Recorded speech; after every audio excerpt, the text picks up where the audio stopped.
Would the meeting please come to order? This is the May 5th, 2026 special meeting of the Irvine City Council. Would the clerk please call the roll? Councilmember Carroll. Here. Councilmember Go. Here. Councilmember Liu. Here. Councilmember Martinez Franco. Here. Councilmember Chaseder. Here. Vice Mayor Mai. Here. And Mayor Agran. Here. At this time, Mr. Peterson, our city clerk, would you please let folks know how they can participate in today's special meeting, both those who are present here and those who may wish to participate remotely. Thank you, Mayor. Members of our audience who wish to speak may submit their name into one of the speaker kiosks next to the city clerk or in the main lobby. We also offer the ability to provide live comments via Zoom and submit written comments through our e-comment system. For those who wish to participate virtually, visit zoom.us using any web browser or the Zoom app on smartphones or tablets and enter meeting ID 160-043-4844. The passcode is 272906.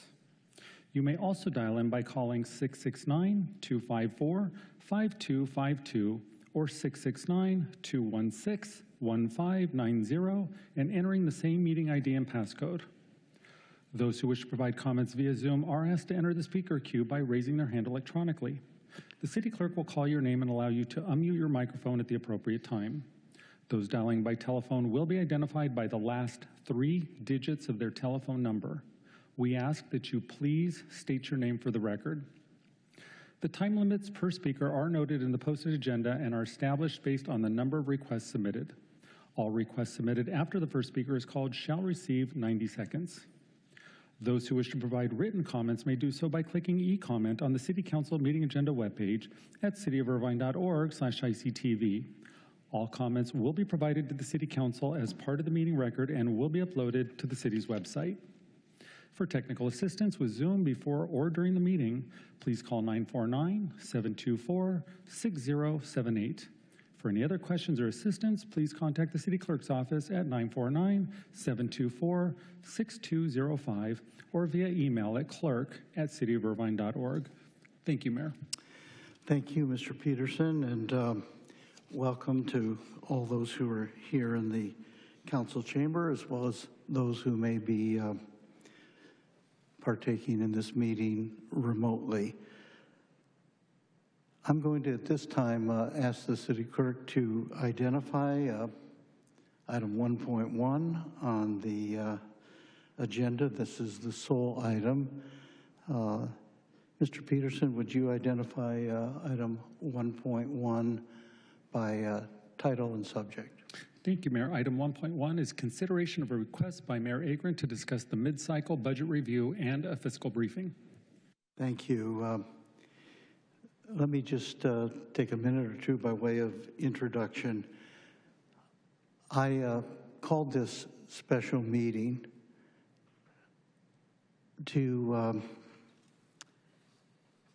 see if we can get a little bit of a jump on the budgeting process, including our June meeting. Mr. Crumby, when is our June meeting scheduled? I believe it's June 9th. And do we have other items on that agenda as well? We do. All right.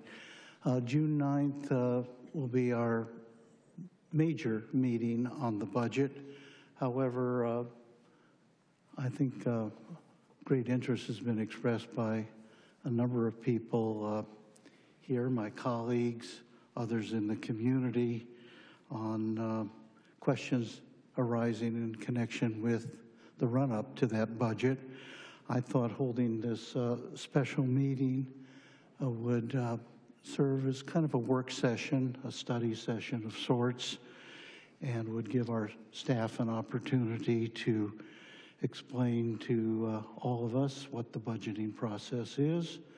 We now work on a 2-year budget process, and we are mid-cycle here, kind of wrapping up things in this fiscal year, and of course, adopting an appropriate budget for the next fiscal year.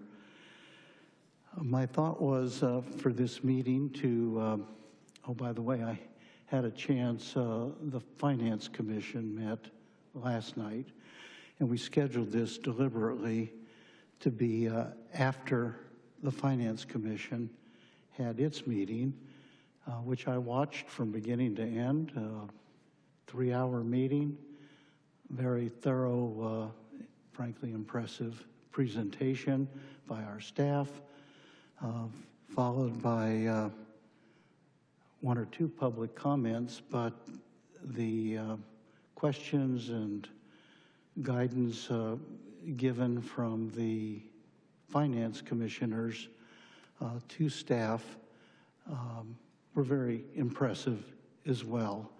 I think 5 of the 7 finance commissioners were present. Each and every one of them posed some good questions, offered some useful insights. I think based on that, I'm expecting that our session here will be equally productive. I'm going to, before calling on staff to come forward, suggest this process, that we have a presentation by staff. I assume it's basically going to be the same presentation as was offered to the Finance Commission, followed by 1 round of 5 minutes each here at the dais for questions, comments, responses, then maybe take some public comment. Mr. Peterson, how many have requested to be heard so far? So far, Mayor, in person, we have 6 requests and 1 on Zoom. All right, well, we'll keep that queue open. We'll take some public comments then, and then it'll be back to the council one more time. With that, at this time, Mr. Crumby, do you want to introduce staff? Do you have something to say, or should we just turn directly? I do. I'd like to kick off the presentation, if that's okay, Mayor. Please do, City Manager Sean Crumby. Good afternoon, Mayor, Agran City Council. Item 1.1 on the agenda tonight, as was discussed, includes a presentation regarding our mid-cycle budget and overall fiscal update. I'll introduce the item real quickly, and then the majority of the presentation will be done by our Chief Financial Officer, Dale Bulasan. Our Deputy Director of Administrative Services, Jonathan Nee, is also up for questions and support for the presentation. Next slide, please. Okay, so as we begin the mid-cycle budget and fiscal update, I want to start by discussing what continues to guide our city. At the heart of Irvine's success are our strategic priorities. This is the framework that shapes how we make decisions every day. We remain focused on preserving and enhancing quality of life for our residents, maintaining safe, vibrant, and well-planned neighborhoods. We continue to prioritize traffic and mobility, as this is very important to Irvine residents. We are committed to protecting our natural environment, defining part of Irvine's character and long-term sustainability, while at the same time being responsible stewards of public resources. And finally, organizational excellence defines how we operate. This slide discusses the balancing principles that guide our approach to the budget. These principles are especially important in a mid-cycle context, where we're assessing changes and proposing thoughtful, measured adjustments. The city has shown a commitment to high service levels, aligning expenditures with our revenues, and ensuring that any actions that we take today support the city's long-term financial stability. As we look at our fiscal position, it's important to recognize Irvine's growth over the past. During our recent past, the city has welcomed approximately 40,000 new residents. And to put that into perspective, 40,000 is larger than 9 cities in Orange County. So in essence, we've added a city to our city. With that growth comes expansion to both programs and services.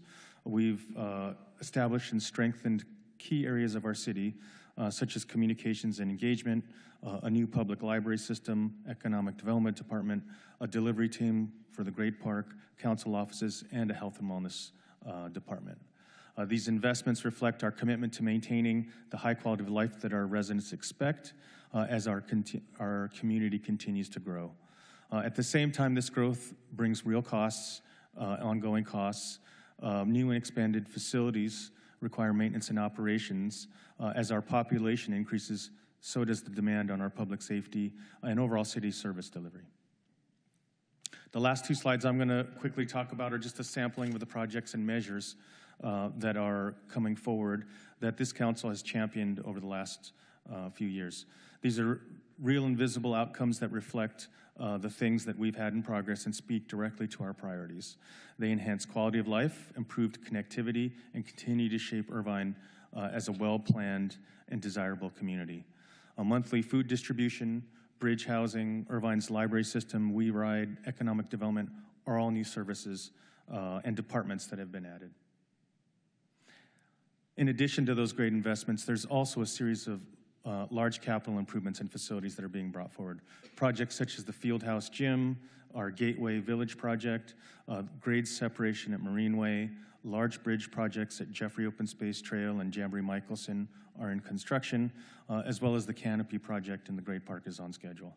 Each of these represent thoughtful investment in our community, and at the same time, they come with operational and ongoing maintenance responsibilities.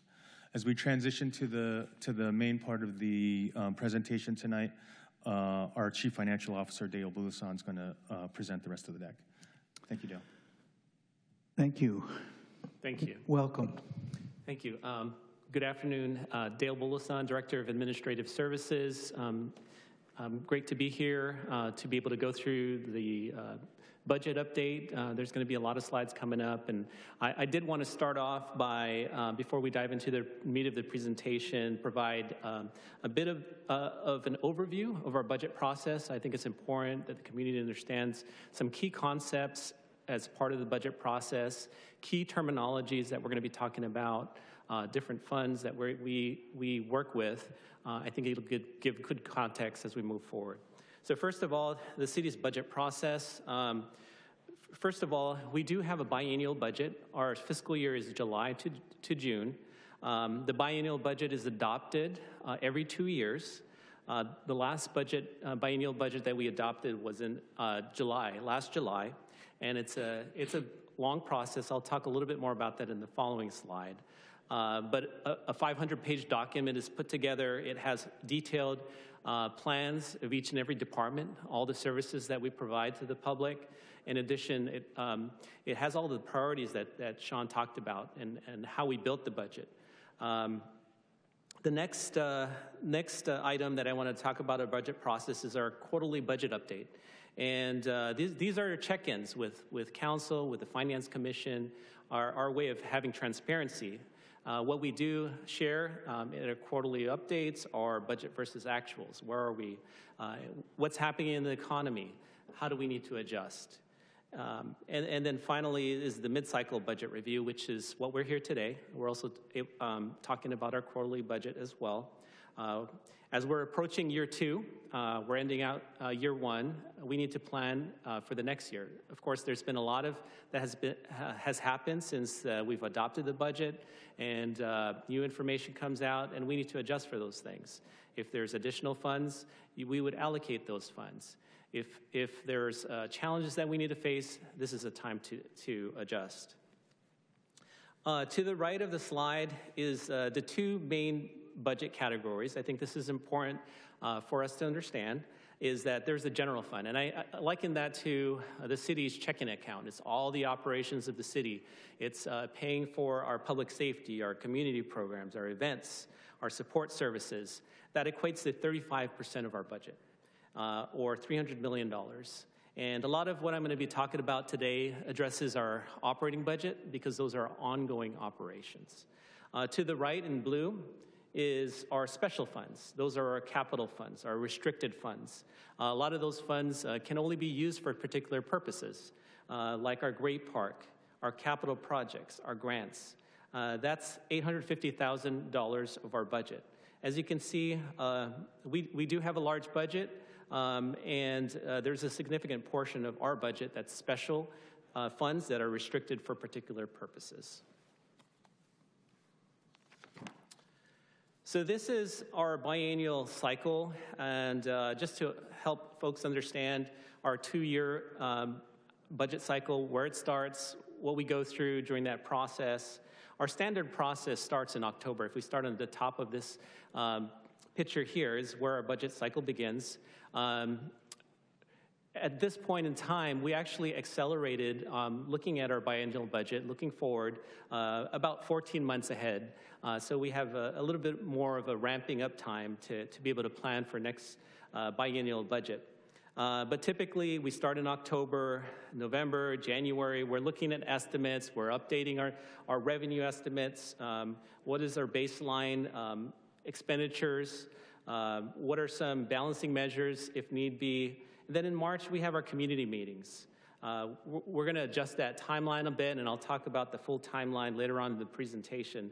And then we go to Finance Commission and some of the other commissions in the city in April and May, and then ultimately in June, we provide council with a proposed budget to adopt before our new fiscal year starts in July. And then on the left side of this slide, it shows our mid-cycle. That's kind of where we're at now as the year has elapsed and we're planning out for year 2. We look to bring to Council, Finance Commission, any sort of adjustments that we need to make for year 2 of our budget. This is another graphic of a map of where we're at. In addition, it expands it to a 5-year term, and this is our way of looking at long-term. Are we structurally balanced? How do we look in the long term? Right now, where we're at the end of year 1, and we're planning out year 2. So there's going to be a lot of slides that I share, a lot of content. We wanted to break that up into digestible sections. So we broke it up into number 1, our prior fiscal year, which includes our fiscal year 24-25 financial reports, and also our latest audit results. Number 2, our current fiscal review, which includes the current biennial budget that we're in today. So that's our fiscal year 25-26 third quarter budget update. In addition, our fiscal year 26-27 mid-cycle budget review. And in addition, we wanted to show what is our financial position as of today. So what's our balance sheet? Well, I'm going to talk a little bit about our investment portfolio. What are our reserves? Number 3, the future. Our fiscal outlook for fiscal year 27 and 28 and beyond. And then we're going to provide some optional solutions and open things up for questions and feedback. So before diving into each of the different sections that I talked about, I wanted to give an overall overview of our city's financial position.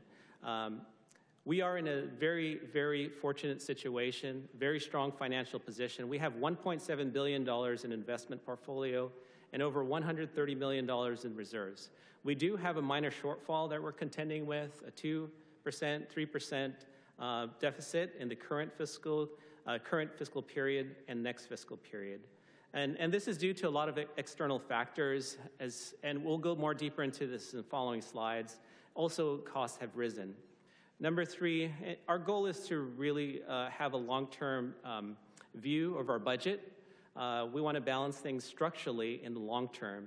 And really, that's ensuring that our ongoing revenues can support our ongoing expenses. And 4, we're all about fiscal responsibility and transparency. All these check-ins with council, the quarterly reports, the mid-cycle budget updates, and we want to have a long-term view of things, and we want to address the issues today. And know that the city will always adopt a balanced budget. As we're going through it, we're struggling through it, we're going to balance it together. So first, looking at prior fiscal year review, that's our fiscal year 24-25 financial reports and our audit. Fiscal year 24-25 financial report consists of 4 different reports that we prepare. The largest piece of it is our annual comprehensive financial report, and the 3 other reports, Air Quality Improvement Special Revenue Fund, Single Audit, Federal Assistance Grants Programs, Great Park Funds, financial statements. All those four financial statements are prepared in compliance with our Government Accounting Standards Board, and they're also audited by a third-party independent auditor to verify the accuracy, ensure that it's meeting regulation requirements, and also ensuring that we're following best practice. And it's a long process. The audit process takes approximately 6 months. They're performed by certified public accountants to perform audits like this to ensure that we're in compliance. The auditors use government accounting or auditing standards as they're going through the audit. Some of the key principles that they have: independence, professional judgment, competence, quality control, and assurance. And I'm happy to report that our audit results showed a clean audit opinion, no audit findings, no deficiencies in internal controls, and no issues of non-compliance. Now shifting to our current fiscal review. So this is our current biennial budget that we're in today. That includes our year 1 that we're in today and our year 2. So fiscal year 25-26 budget, and then also our fiscal year 26-27 mid-cycle budget. And also I mentioned that I'm going to share about our investment portfolio and our reserves. So to start, our investment portfolio, we're in great financial position to have $1.7 billion of investments in our portfolios. And our portfolios is broken up into 3 different portfolios. First is the pooled investment portfolio of $1.1 billion. This is where our general fund resides, all of our operating funds. In addition, it includes our reserves that I talked about, the $130 million.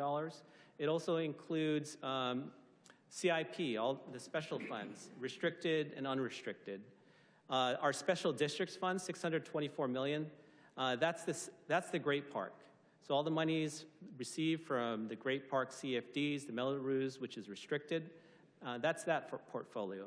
And then we have our Gateway Preserve of $6 million, which actually we just received our first deposit of $52 million, so that actually is more as of today. So like I shared, a majority of our funding here is in restricted dollars, but it also has our unrestricted general fund in it as well. What does this all mean? It really demonstrates that we have capacity with our balance sheet to meet both of our current needs and our future capital obligations. So wanted to talk about our reserves. So we have 2 different pots that we have access to, our contingency reserve. And the purposes of our contingency reserve is basically our emergency fund. And this is to help us to mitigate any sort of economic downturns, any unanticipated situations that we may encounter. In addition, it helps us with our liquidity needs. Our reserve balance is $66 million, which is a level of 22%. Our city policy is to have at least 20%, that includes a 5% ready reserve. And the GFOA, the Government Finance Officers Association, has a national recommended reserve requirement level of 2 months, which is equivalent to 16.7%, which you can see we're above that level. The other reserve balance that we have is our Asset Management Plan Fund, and that's an endowment fund that provides us funding sources for with our interest to support operational and also infrastructure needs. Our current fund balance there is $65 million, and of course, if need be, because they're unrestricted dollars, we can tap into the principal to meet any sort of unexpected needs as well. So fiscal year 25-26, that's the year we're in right now. Wanted to provide you a 3rd quarter budget update. This is the period from January 26 to March 26. And then typically what we shared during our quarterly budget updates is budget versus actuals. What's the current economic conditions, any sort of adjustments that we need to make to our budget, right? If there's good times, we can allocate budget. If there's challenges in our situation today, we can make adjustments as well.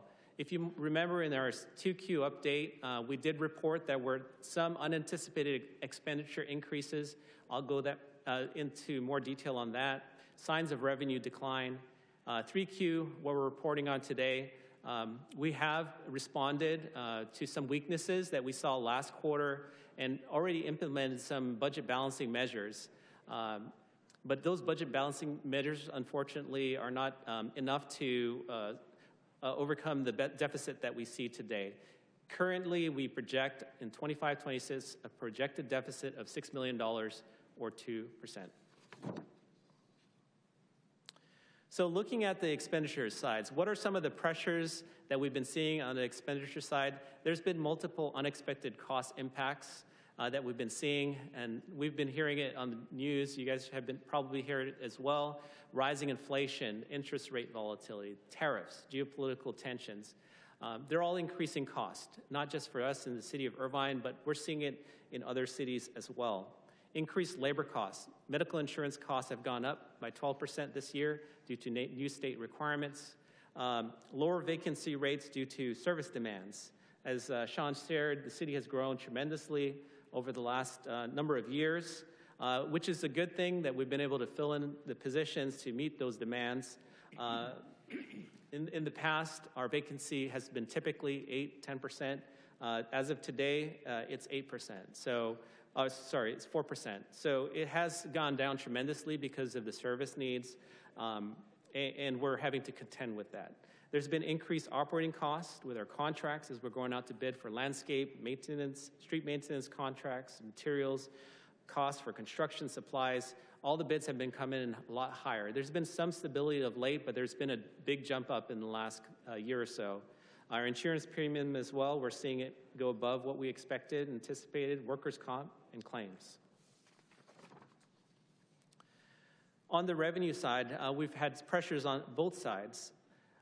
There's a broader concern that we will have lower growth in our revenues in the future years. As we're maturing as a city, there's been more pressure on the city as far as revenues. We've had to reduce our projections, particularly for sales tax, especially with volatility in the economy. It's prevented folks from going out, from buying cars, and sales tax is very dependent on consumer behavior. You know, we've seen this in other cities where they've actually had to increase taxes. Cities like Fullerton and Orange and Santa Ana are feeling the pinch, and so are we.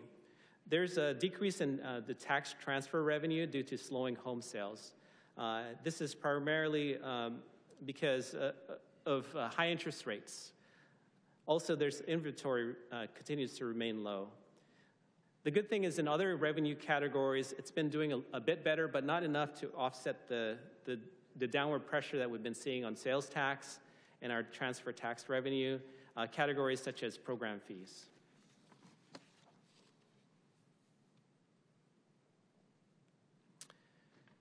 So for fiscal year 25-26, we've developed a balancing measure. As you know, we're kind of in the tail end of year one. We've made some adjustments already, but we still have a deficit of $6 million, which is 2%.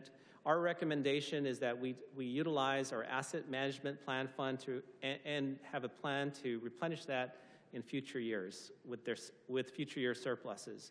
The great thing about that is that it can ensure that there's no service interruptions moving forward, and know that the balancing measures that we're putting in place today, we're going to continue it throughout the rest of this fiscal year and also continuing into the future. The thing that will help us, it could minimize the amount that we tap into the asset management plan fund. We'll still continue to work on it to ensure that we're doing our best possible effort to be able to balance. So looking at year two, fiscal year 26-27, this is the year two of the biennial budget. Like I shared again, when times are good, we can allocate funds. When we're faced with economic challenges, the mid-cycle process is to make that adjustment. And in addition, as part of our mid-cycle budget, we look at our operating budget, but we also look at our capital improvement program. So as projects are completed in our capital improvement program, we can close that out.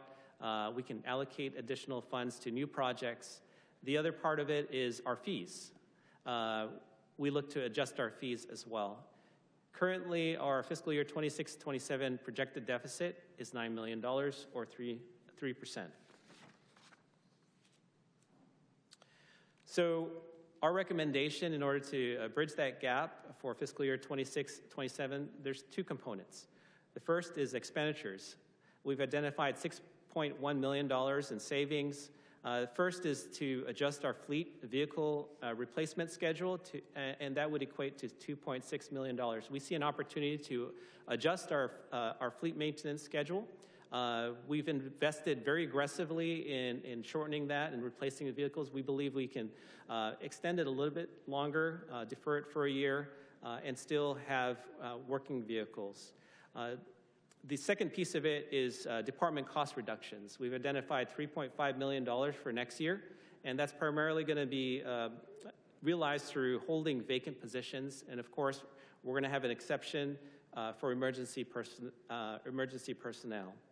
Next is to reduce expenses and supplies, training and contracts, and then shift contract work to staff. There's a number of work that we can do in-house, like having training in-house. As we're implementing our ERP, our new ERP system, we can accelerate the phase-out of our consultants that we're using to backfill temporarily as we're going live with our Workday system in July. Also, we see opportunities with our permitting services that we can have that in-house as well. The other side of it is our revenues, $2.9 million in revenues. As you might remember, Council approved the WISE agreement. This increases our revenues by $1.9 million. The other piece of it is that we believe that we can adjust our fees to recover cost by $1 million. These fees, just to give some examples of these fees, they're the program fees, developer permit fees, our facility rentals. We believe there's opportunity to adjust for that, and I'll go more in detail on that point. So the future. This is our fiscal outlook for years 3, 4, and beyond. So fiscal year 27 and 28 and beyond. This slide gives a very good depiction of kind of where we've been and where we're going ahead. So the solid line, the green line shows our revenues, our historical revenues. The solid red line shows our expenses. And as you can see, traditionally in the past, the green line is above the red line, and that's where we want to be. There was a dip in 2020. As you all can remember, there was some challenges financially during that time. There was a ramp-up subsequent to that, and then today, we're at an inflection point. That's where you see the dotted line. That's the future. And the dotted line, the red dotted line, is above the green dotted line. And that's the challenge, right? We want to make sure that the green line is above the red line, and that shows that we need to make a course correction. And that's why we're here today, is to provide a pathway for us to have a course correction to ensure that we're sustainable in the long term. So we look at our current period. That's step one, to balance our current period. And these two tables show before our recommended actions for 25-27 and after our recommended actions. So as you can see, if you look at the first two columns, 25-26, 26-27, we initially had a $6 million deficit and a $9 million deficit. And on the table on the bottom, both those years are balanced. Due to the balancing measures that we've recommended. But as you can see, in the out years, year 3, year 4, year 5, there's still work to do. The great thing is that we have 14 months to work on that. We do have a pathway, like I shared, to be able to balance that moving forward, and then we're going to share that today in the next number of slides. So step 2, fiscal year 27, 28, and beyond. The big thing is to really recalibrate. We have to recalibrate our expenditures, our revenues, so that we can balance on the long term.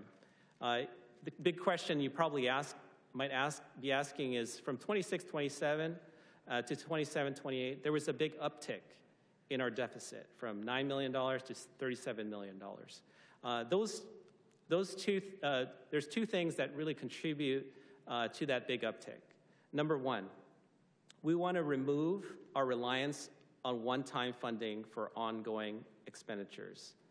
There's been a long-standing practice for almost a decade to use one-time funds. And the staff identified this, and we want to change that practice, because I talked about one-time revenues going towards one-time cost. And ongoing revenues should be going towards ongoing expenses. So we want to be able to do that. I have a next slide that will go more in depth on that. The second thing is right-sizing our Great Park cost allocation. So in the past, we've allocated cost to the Great Park, and we're going to make some right-sizing of that expenditure allocation. And I'll talk more about that in a couple slides as well.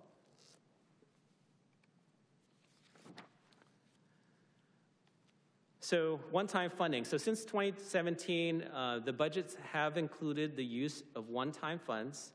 And this is not uncommon. Other cities do tap into one-times occasionally to use for operating. But we believe it's fiscally prudent that we utilize, again, one-time revenues for one-time cost. In the past, we've been fortunate to get a lot of one-time development fees. We've been able to get surpluses that we've been able to utilize, but I think as we're growing as a city, and at some point we're going to get built out, and we want to plan ahead before that happens when we're built out to be able to make that adjustment ahead of time. One-times, again, primarily comes from prior fiscal year surplus and also unrestricted developer fees. And the goal really is to have a sustainable budget that we can rely on. The other side is really right-sizing our cost allocation. And before I go into the details and the numbers, I did want to explain kind of how our Great Park budget works. So we have multiple revenue sources with our Great Park. They come in form of our Department of Finance settlement, and that's when the redevelopment agency dissolved a number of years ago. There was settlement money that went into the Great Park. Those are unrestricted dollars. In addition, there's the Great Park CFD proceeds, and that's what we're all familiar with. The folks that live there actually have to pay taxes for the maintenance of the park and for the development of the park. In addition, there's program fees, developer fees, and rent. So all the sports events that you see there, attendees that go there, there are fees that are going to the park to be able to support the operations there. So what are the expenditures, recreational classes, the landscape, facility maintenance, and also the development. So we've been doing a lot in the park lately, as you know. We've gone from a planning phase to more of a development phase of the park. And we've been learning a lot of things as we've been going along, building up our Great Park operating budget. And as we've been taking a closer look under the hood of our allocations, we go staff member by staff member to see what's allocated to the park. And we want to ensure that the allocation for the people that work on the park are actually are correct. And we've been evaluating that and ensuring that that happens.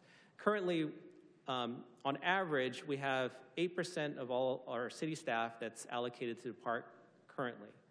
And we want to right-size that. We believe it should be 2% less as we move forward. Could it change in the future? Yes, it could change in the future. But at this time, we believe the right amount to allocate to the Great Park is 6%. That ensures that we're balanced in our Great Park budget.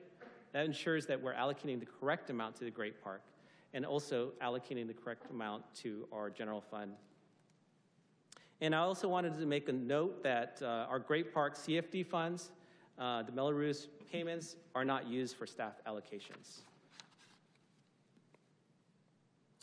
So what are our long-term strategies? The first one, and I've been sharing about this already, it's not anything different than what we have been doing, is to hold vacant positions. Currently, we have 40 vacant non-sworn positions, so that doesn't include our officers. We plan on holding vacant positions with that exception of emergency personnel. And as we're holding positions, we have to think differently in how we do things. We want to utilize the technology that we had to make things more efficient with our workday system. I think there's a lot of opportunities for us to do things more efficiently. In addition, to reduce our expenses and renegotiate contracts, reducing our supplies and trainings trading expenses, renegotiating our contracts with vendors, shifting contract service work to staff, and I talked a little bit about that before. Evaluating also our city contributions. I think it's important to take a look at that to agencies and nonprofit and community events. I'll make that available today as well. To initiate discussion with labor unions. We want to do this collaboratively. We want to do it collaboratively with our unions that we can work together on finding a solution to our budget challenges. And 4, Sean talked a lot about our city priorities. We want to focus on our core services like public safety, our public works team that works on our infrastructure, upkeeps our parks, and 5, lower general fund subsidy on user fees. So like I shared, user fees benefit a particular person or a particular group. We want to bring that up a bit to current market so that we're competitive. Anecdotally, I hear that the parks are beautiful. People come to our parks and play sports on it. I heard that in one instance, someone said that they feel like they're playing in Angels Stadium. That's the kind of quality of services and quality of facilities that we have. We need to make sure that we charge what's adequate and what's fair and what's in market. And the 6th is tax measures. And this is more for information only. I know that there was some mention of tax measures. We just wanted to provide it to council for your information purposes only.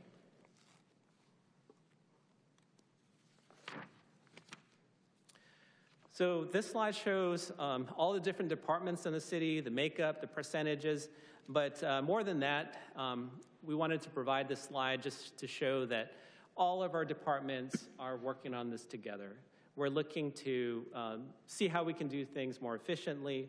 We're looking to see how we can generate revenue, think outside the box. Everyone's chipping in.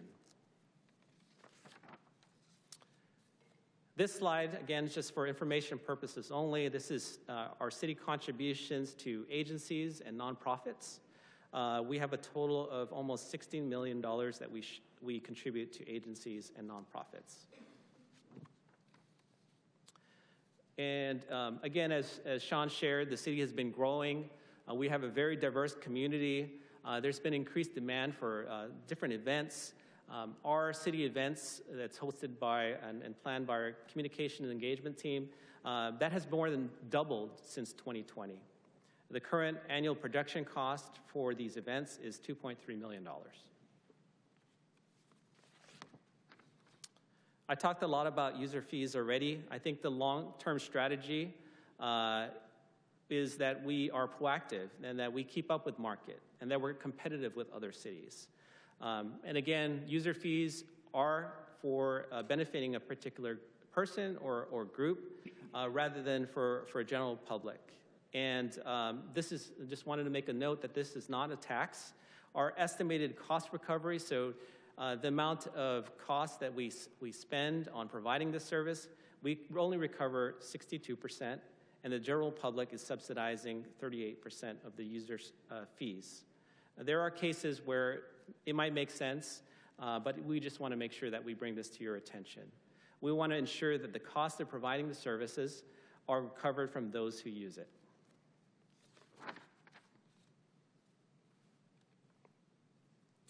So again, for information purposes only, this is where we stand with our transient occupancy tax. Another way of saying that, this is a hotel tax. So when somebody visits the city, stays at a hotel, that person pays a hotel tax and it comes to the city.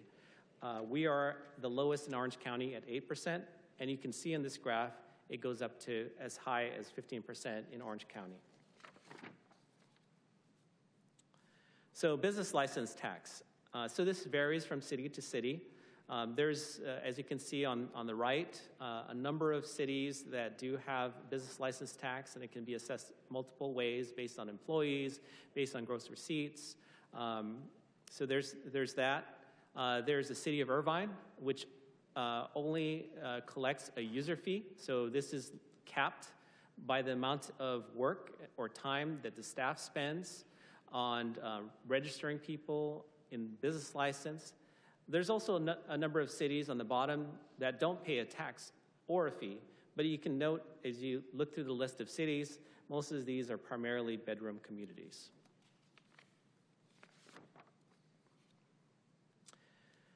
So we talked about step 2 being balancing the budget on the long term. And you know, I'm happy to say we've done a lot of work. We've looked at our expenses. We've looked to our revenues. And this is just summarizing all the things that I've been already talking about: holding vacant positions, evaluating our part-time, overtime needs, decreasing our contract staffing, consulting, and our recruitment contracts. Also strategically reducing our contracts, events, programs, supplies, hardware, software, training, and business expense. We've been combing through all of our expenses. We've been looking at our operations very closely, and we believe that there's opportunities to balance our budget from our expenses, but also our revenues. We see opportunities to lower our general fund subsidy on user fees. We also have offered the agreement for the solid waste revenue as part of that solution as well. With all those things that I've talked about, we're confident that we're able to balance the budget in the long term. Their executive team met in length, a few weeks back. We've gone through with a fine-tooth comb to be able to come up with these and offer these solutions. Although we still have a lot of work to implement them, and that's where we need council support. That's where we need the community support to be able to do that. So ultimately, as you can see, in the end, we've balanced the budget from the current period and also in the future years. And again, for the future years, we still need a lot of support as we lead into our next biennial budget, as in 2027. The good thing is that we have a good runway in order to be able to do that.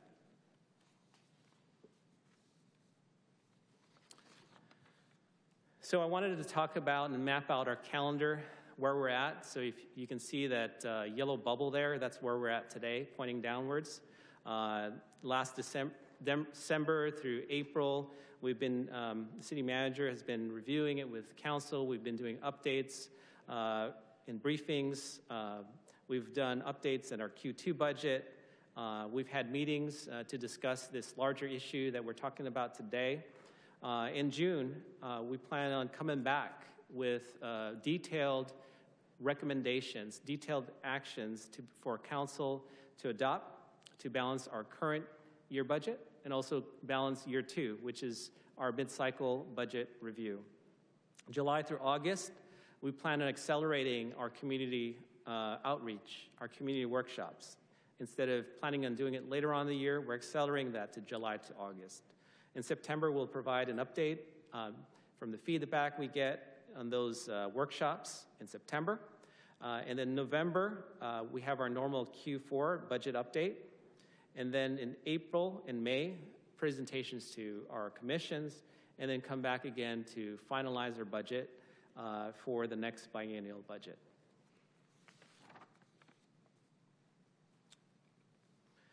So I know there's a lot of information, so we summarized all of the balancing measures that I shared today. So fiscal year 25-26, this is the immediate need is to balance our current year's budget, utilize AMP fund to balance the $6 million deficit.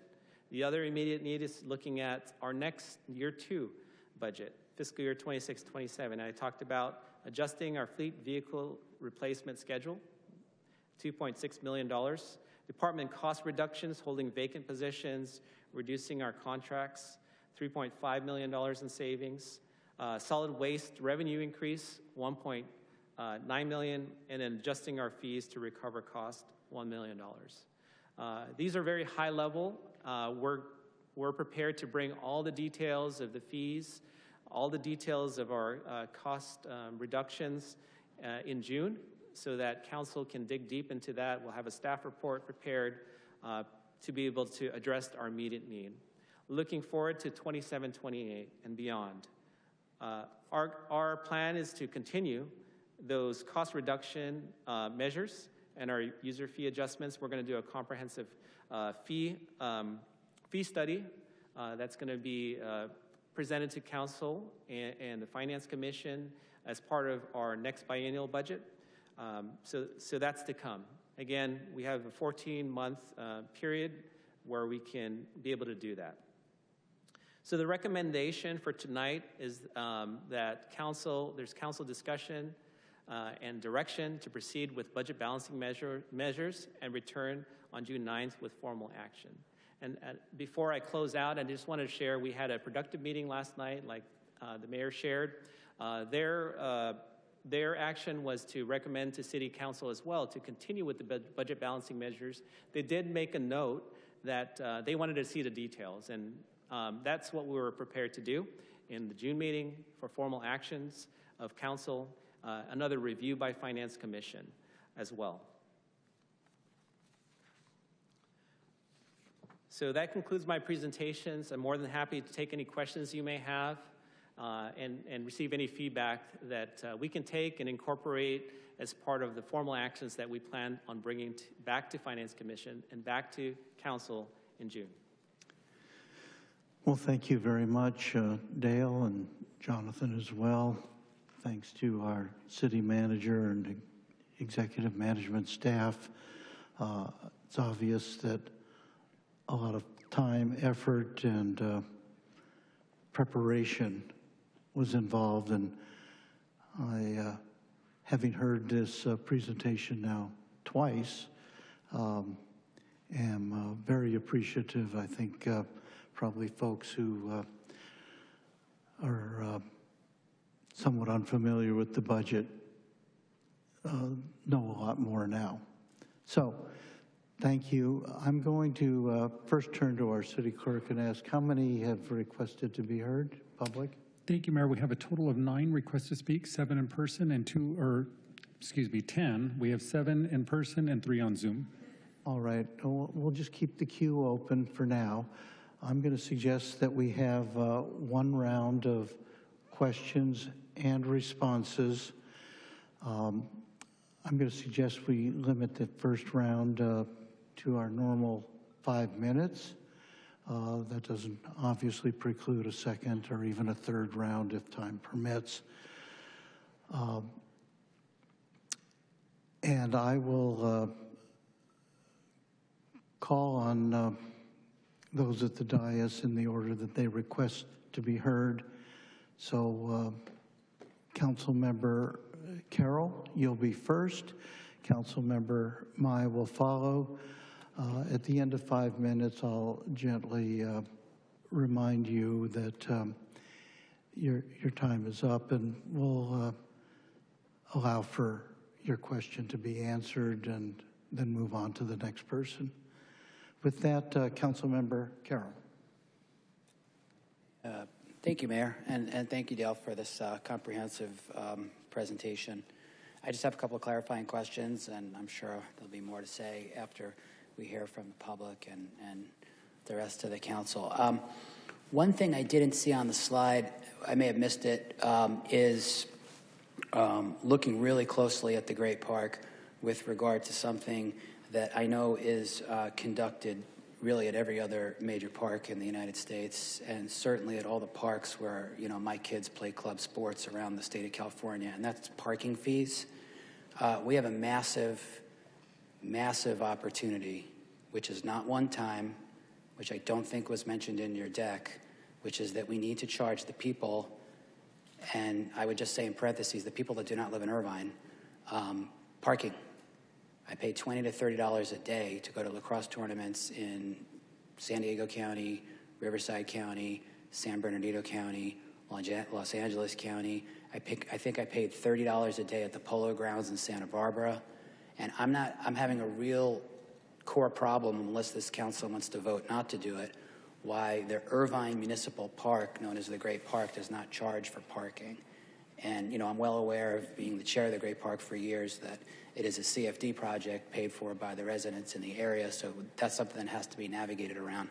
But I think I would like to add to your list there, parking at the Great Park. And there might be some initial challenges with how to take parking fees and that kind of thing, but there's absolutely no reason why the Great Park should not be charging for parking, and there's probably millions of dollars that are on the table on that one.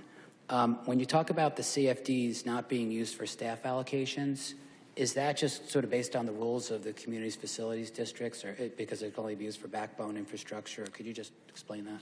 Yeah, sure. So there's different revenue sources like I shared. The reason being is that there's overhead that's charged to the park to manage the park. There's been a lot of work to plan the development. We don't believe some of those cost is directly related or could be directly charged. I believe that we wanted to just right-size the amount. So, if we allocate, let's say, somebody spends a quarter of their time in the past, maybe now they spend 10% of their time. But the CFD funds themselves are not able to be used for staff allocations. It can be used for staff allocation if they're working on the park. So the correction and the right-sizing is to make sure that we're charging the correct amount to the park. Help me understand that a little better. I heard you say that the proposal would be to reduce the staff allocations. Correct. So that means that the CFD would pick up more of that? I mean, assuming the dollars are dollars. Yeah, let me just clarify. So Okay. there's the direct charge. It's obvious that somebody's working on the park. There's overhead. We have more than enough unrestricted dollars to be able to pay for additional staff allocations that might be questionable, but we just wanted to right-size the total amount, just to make sure that the taxpayers in the Great Park are ensured that this allocation change is not something that they're paying for. How much is that allocation currently, like sort of on an annual basis? Let me just look to my partner here. I think he has that. Good allocation. afternoon. So out of the total city-wide staff, about 8% is charged there, about $20 million total staff costs. But out of the whole entire $200 million for city services for salary and benefits, total citywide. Okay. Well, that's good to know. I mean, I've learned a lot, but what I particularly learned that I didn't notice in the deck is, and I know District 2, obviously my colleague here is fond of this, it's a little deeper than that, because there are interests in Districts 1, 3, 4, 5, and 6 to the extent that we are charging staff allocations. Not saying it's bad, it's just kind of funny. I've been running around as Great Park Chair for years thinking that the entire park is paid for by the residents. It is not, because apparently 20 plus million is being subsidized by the rest of the residents of Irvine and their taxpayer dollars. And in addition to, it's sort of a double charge on behalf of Great Park Neighborhoods and Altair. But so just to clarify, we do have other program fees that come to the park. So we're talking about what people pay for the sports events. yeah, let me weigh in on that, because that was my next point. I'm running low on time. So I just want to finish that point and we can come back, Mayor. And that is that from my experience as a Community Services Commissioner, the Chair of the Community Services Commission, and a City Council member since 2019, I've been pretty consistent over the fact that we don't charge anywhere near as much as we need to charge for non-Irvine resident organizations and for-profit sports clubs. And I say that with a very strong self-interest in two daughters that play on that great park in sports clubs and in clubs that wouldn't even follow along in that rubric. So yes, it is kept like Angel Stadium, because that is the Irvine way, and I'm proud of this team that I'm honored to be a council member helping to lead, of Sean and you and the rest of the staff in doing it. However, I think that there is a massive imbalance, and I think massive could be the word. I think that, again, let me state this clearly, the out-of-town sports teams and the non-Irvine resident majority sports clubs need to pay a much substantially larger amount of fees for the use of the Great Park. We don't charge anywhere near enough for that park as we should, or any other Diana Manning Stadium and Barber and every other park. So my time is up, and I know I'll circle back, but I hope we put that in your notes too. Thank you. Member Carroll, if I might follow up on one of the points. I'm sorry. The parking Mr. Crombie. analysis, the city is in process of doing a parking analysis, and we'll be ready to bring that back for council approval this summer. Very well. Thank you, Councilmember Carroll, Vice Mayor, and Councilmember James Lai. Thank you, Mayor, and thank you, Dale, for that that presentation. I'm glad that we're here talking about this. This is what I expected somewhat. I also watched the Finance Commission lively discussion last night. I thought this was going to be a little different. I came here today. I was going to go either direction here, either asking a bunch of questions or asking a little bit more. And I appreciate the presentation and the detail of it, but I really wanted to dig deeper into what we're talking about. And I know you mentioned that, I believe it's June 9th, that you're going to come back here, but I want to give a little bit more direction, as you mentioned. And I want to do that in a formal motion. And Carl, if you could help me distribute this here. I'm going to pass this out to my colleagues as well while I read it. Here we go. Mr. Councilmember, I'm going to read this right now, Mayor, actually. all right, part of your 5 minutes? Yes, absolutely. Okay. I will.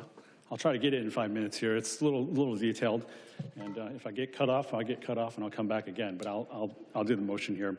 I move that the City Council direct the City Manager and staff to return within 60 days at a special City Council meeting or budget study session devoted exclusively to the general fund structural deficit, 5-year forecast, and long-term budget balancing options before the Council considers any new taxes, tax increases, or broad fee increases. The full staff report and all supporting materials shall be released publicly and provided to the Council at least 14 calendar days before the meeting. The report shall use numerical detail throughout and shall not substitute broad narrative for data. The staff report shall include the following. Number 1, structural deficit diagnosis, forecast assumptions, and sensitivity analysis.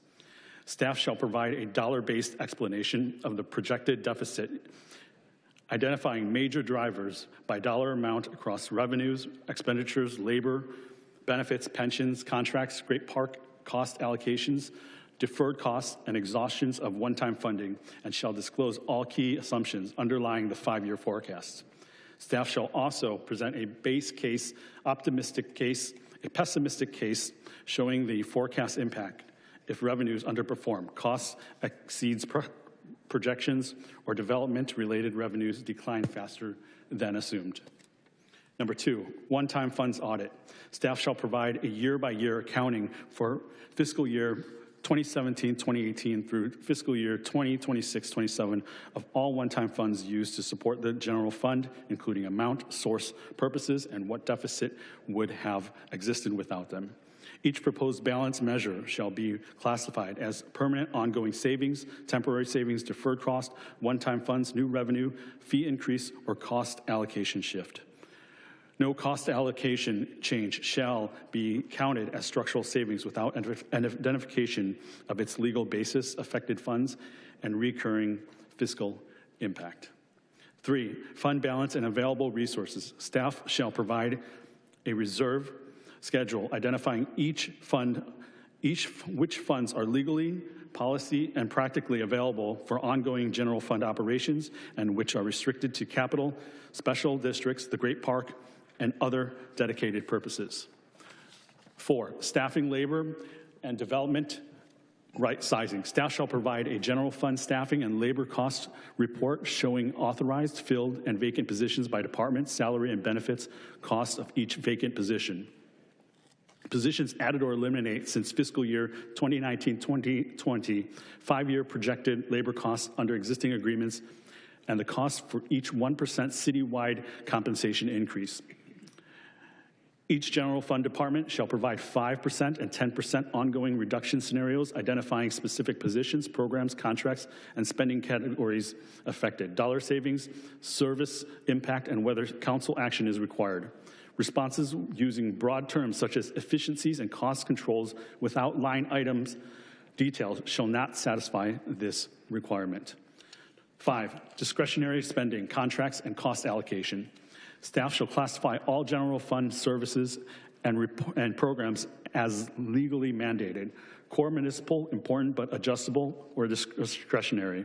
Staff shall provide a full inventory of discretionary spending, including grants, subsidies, sponsorships, memberships, travel, communication programs, and non-essential contracts, identifying for each item the annual cost and whether it can be reduced, paused, or eliminated.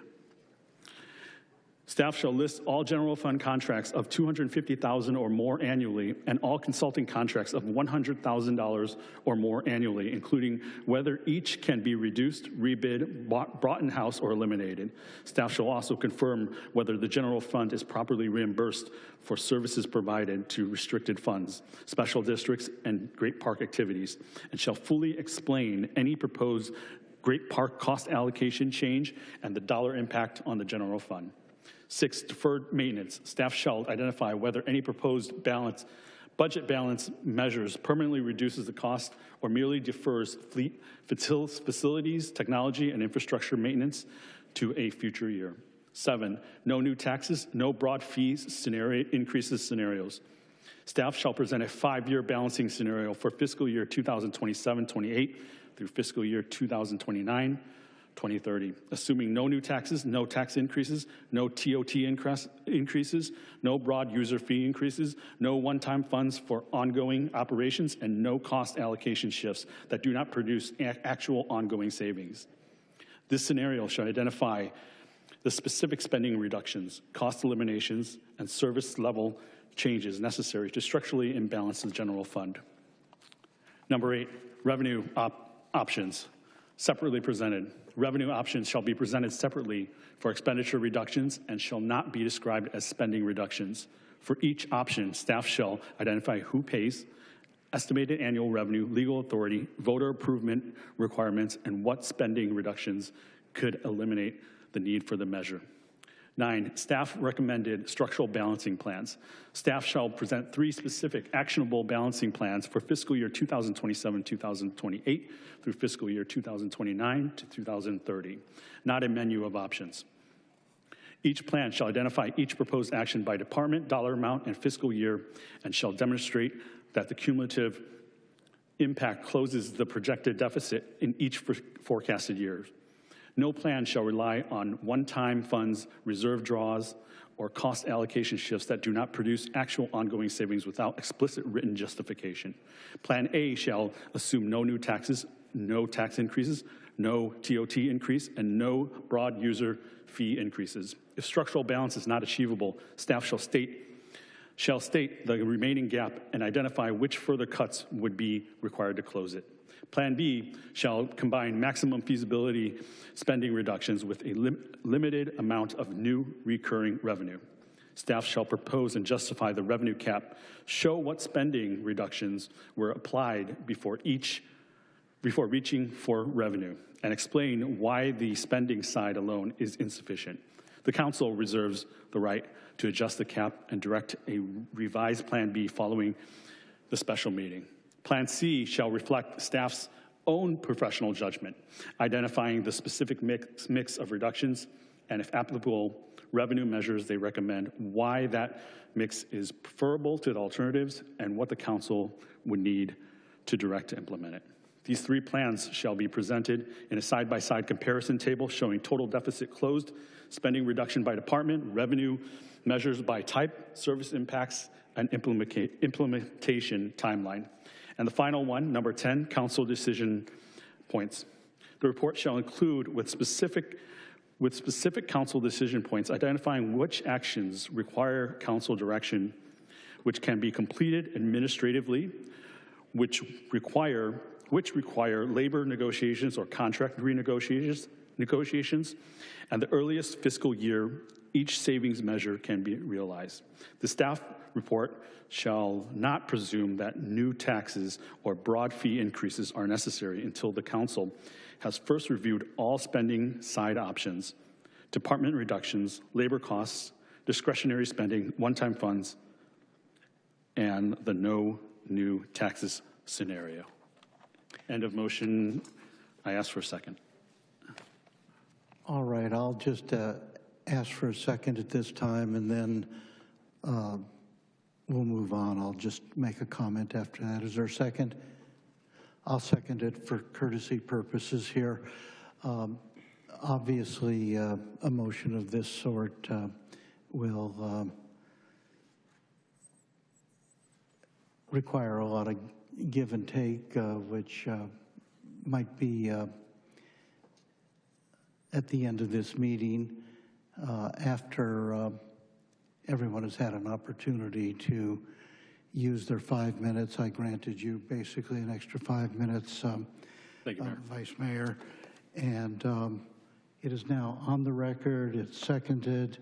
We'll come back to it later if you don't mind, okay? Thank you, Mayor. Thank you. With that, well, I don't see on this first round, I don't see any other requests from my colleagues, so I'll just direct a few questions if I might. Well, you'd be on a second round. Okay. Let me just get a few thoughts in here. First of all, again, thank you for the presentation. You touched on something in describing our property tax revenues, which are robust, very stable. They grow year by year. Sales tax, on the other hand, much more volatile. And to some extent, we're at the mercy of the state in that regard and the more general economy. You mentioned tariffs. Let me just ask you, is there anything for which we're in line to get a recovery of tariffs that we have paid? I'm not aware of any sort of recovery. It's blended in our cost if we're buying supplies from elsewhere. It's driving the economy. So it's those business people who are going to get the recovery on the tariffs. There's nothing that we import directly. Is that correct? It's yes. So the things that we purchase is mainly okay. With I just didn't want to overlook that. As you know, I've asked you over and over for months, are we anticipating in our projections a recession, which seems to me is very much in the cards, and obviously then affects us tremendously at the local level. Can you just respond to that? Sure. We did just adjust our revenue projections based on what we know today. We are not anticipating a recession in our long-term budget. We certainly would have to make adjustments if there's any sort of deep recession that's in the cards for us, or quite honestly, any municipality would have to make that adjustment if that happens. Like again, I shared, we do have a very robust reserve balance to help us through that time. Of course, we would make additional adjustments if that does happen. I think going forward, I know your assumptions are conservative, and that's as it should be. I always ask people to imagine best case, worst case, in terms of the economy and so forth. And I do think you should take that into account. We're going into a period of, it seems to me, stagflation, and that may require us to be more thoughtful about the projections, even if it means bad news. Okay? Let me,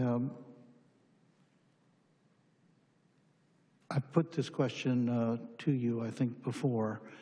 The Gateway project, the takedown of the All-American Asphalt Plant, the Gateway project, projected various times to bring us perhaps $150, maybe even $200 million assuming the project goes forward as we expect it will. That is not included in your calculations and projections, is that correct? That is correct. We don't include it as well because it is one-time funding that we wouldn't appropriate unless we do set it up as an endowment and we pull, earnings from it. I think rightfully so, we have not included it in our numbers. So that was going to be my next suggestion. If indeed we realize $150, $200 million starting in 3031, 3132, and so forth, if we do and create a fund and it generates, let's say, $10 million a year in interest, that could be used for ongoing revenue projections, correct? That is correct. All right.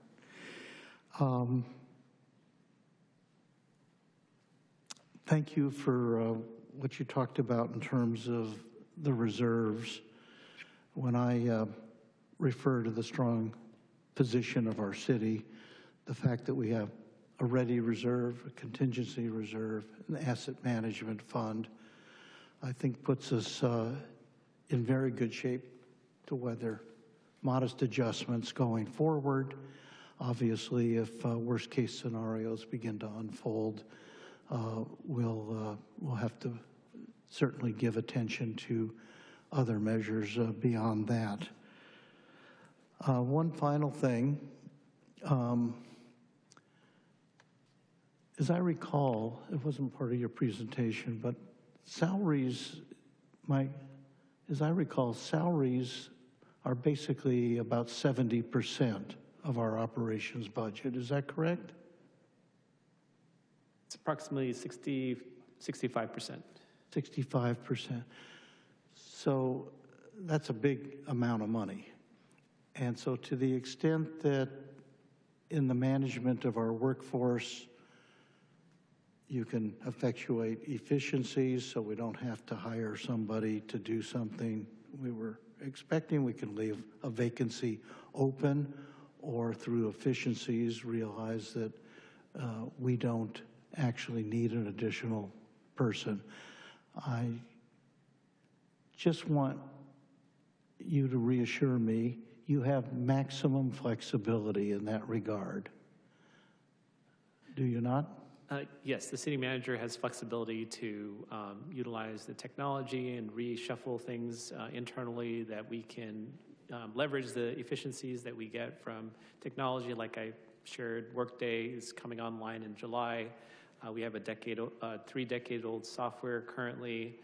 We believe as we're holding positions vacant, that we can rethink our operations, how we provide analysis, do work. We're also looking at other software, different departments, enterprise land management, that's their work order system, to replace our trees, to modernize a lot of our technology to do the things that we do much more quickly and much more efficiently. Thank you. I've exhausted my time. We'll turn now to Councilmember Martinez-Franco.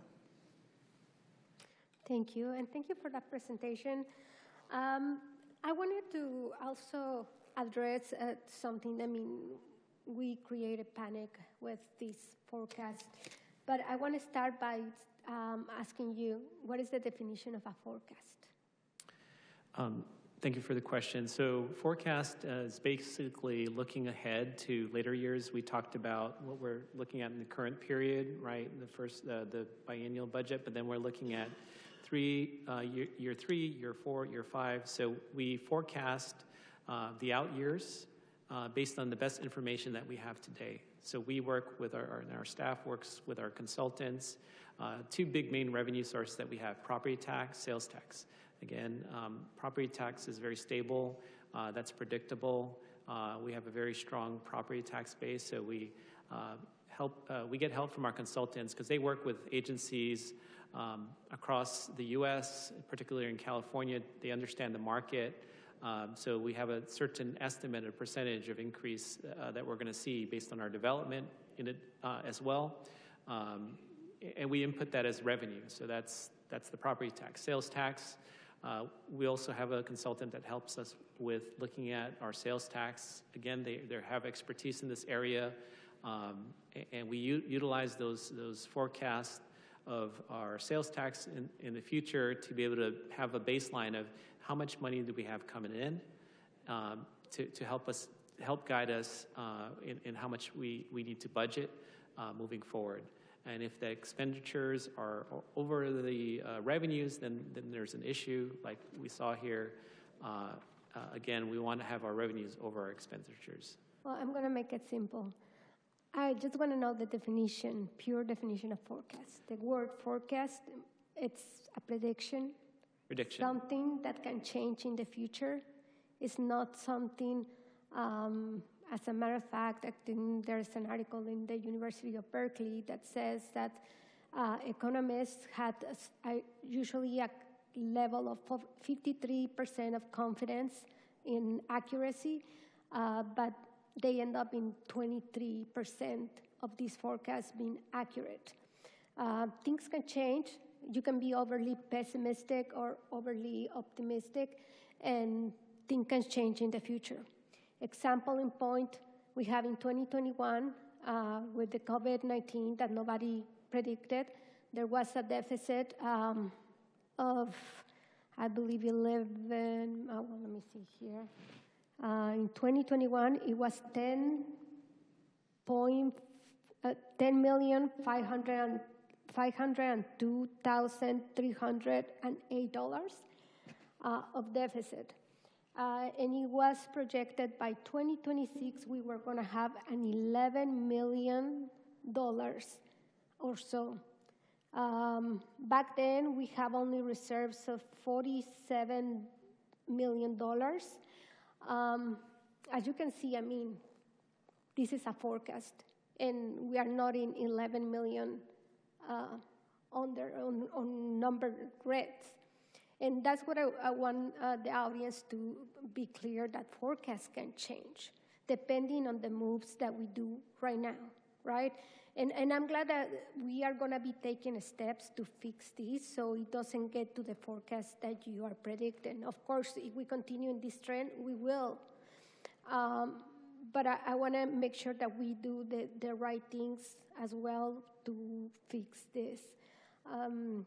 It's nothing to be panic. It's just something that we need to be aware that we need to fix our spending and making sure that we have other ways of revenue, right?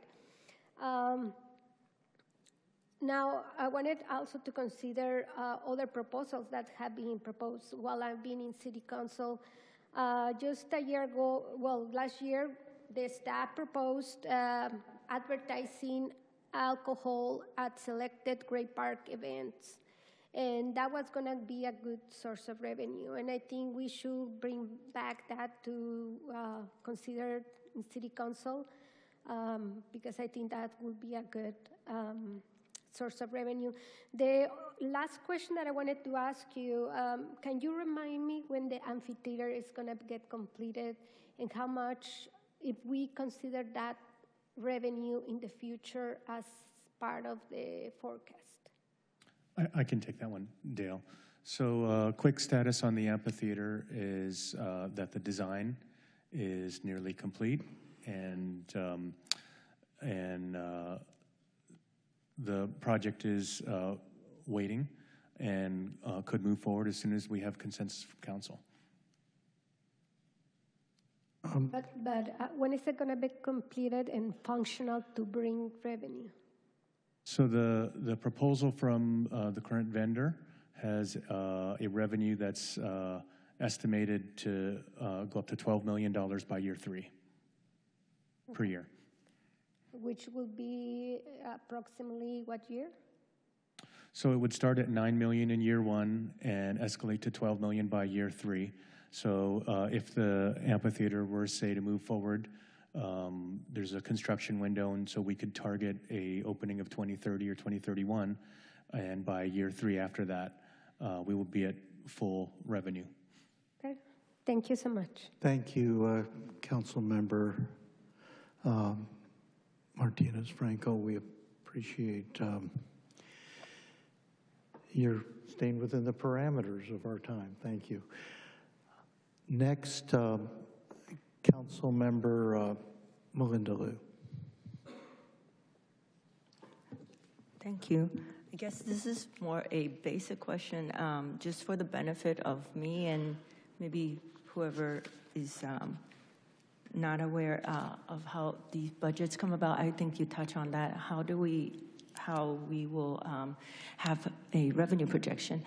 Can you explain a little more on how we approach and who's doing our projection consulting?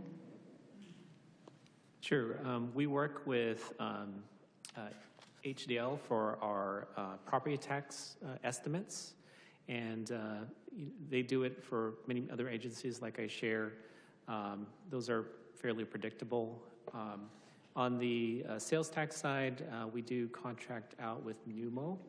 Our sales tax numbers, again, they're formerly known as Muni Services, widely used in the industry. When finance directors, finance departments put together their forecast.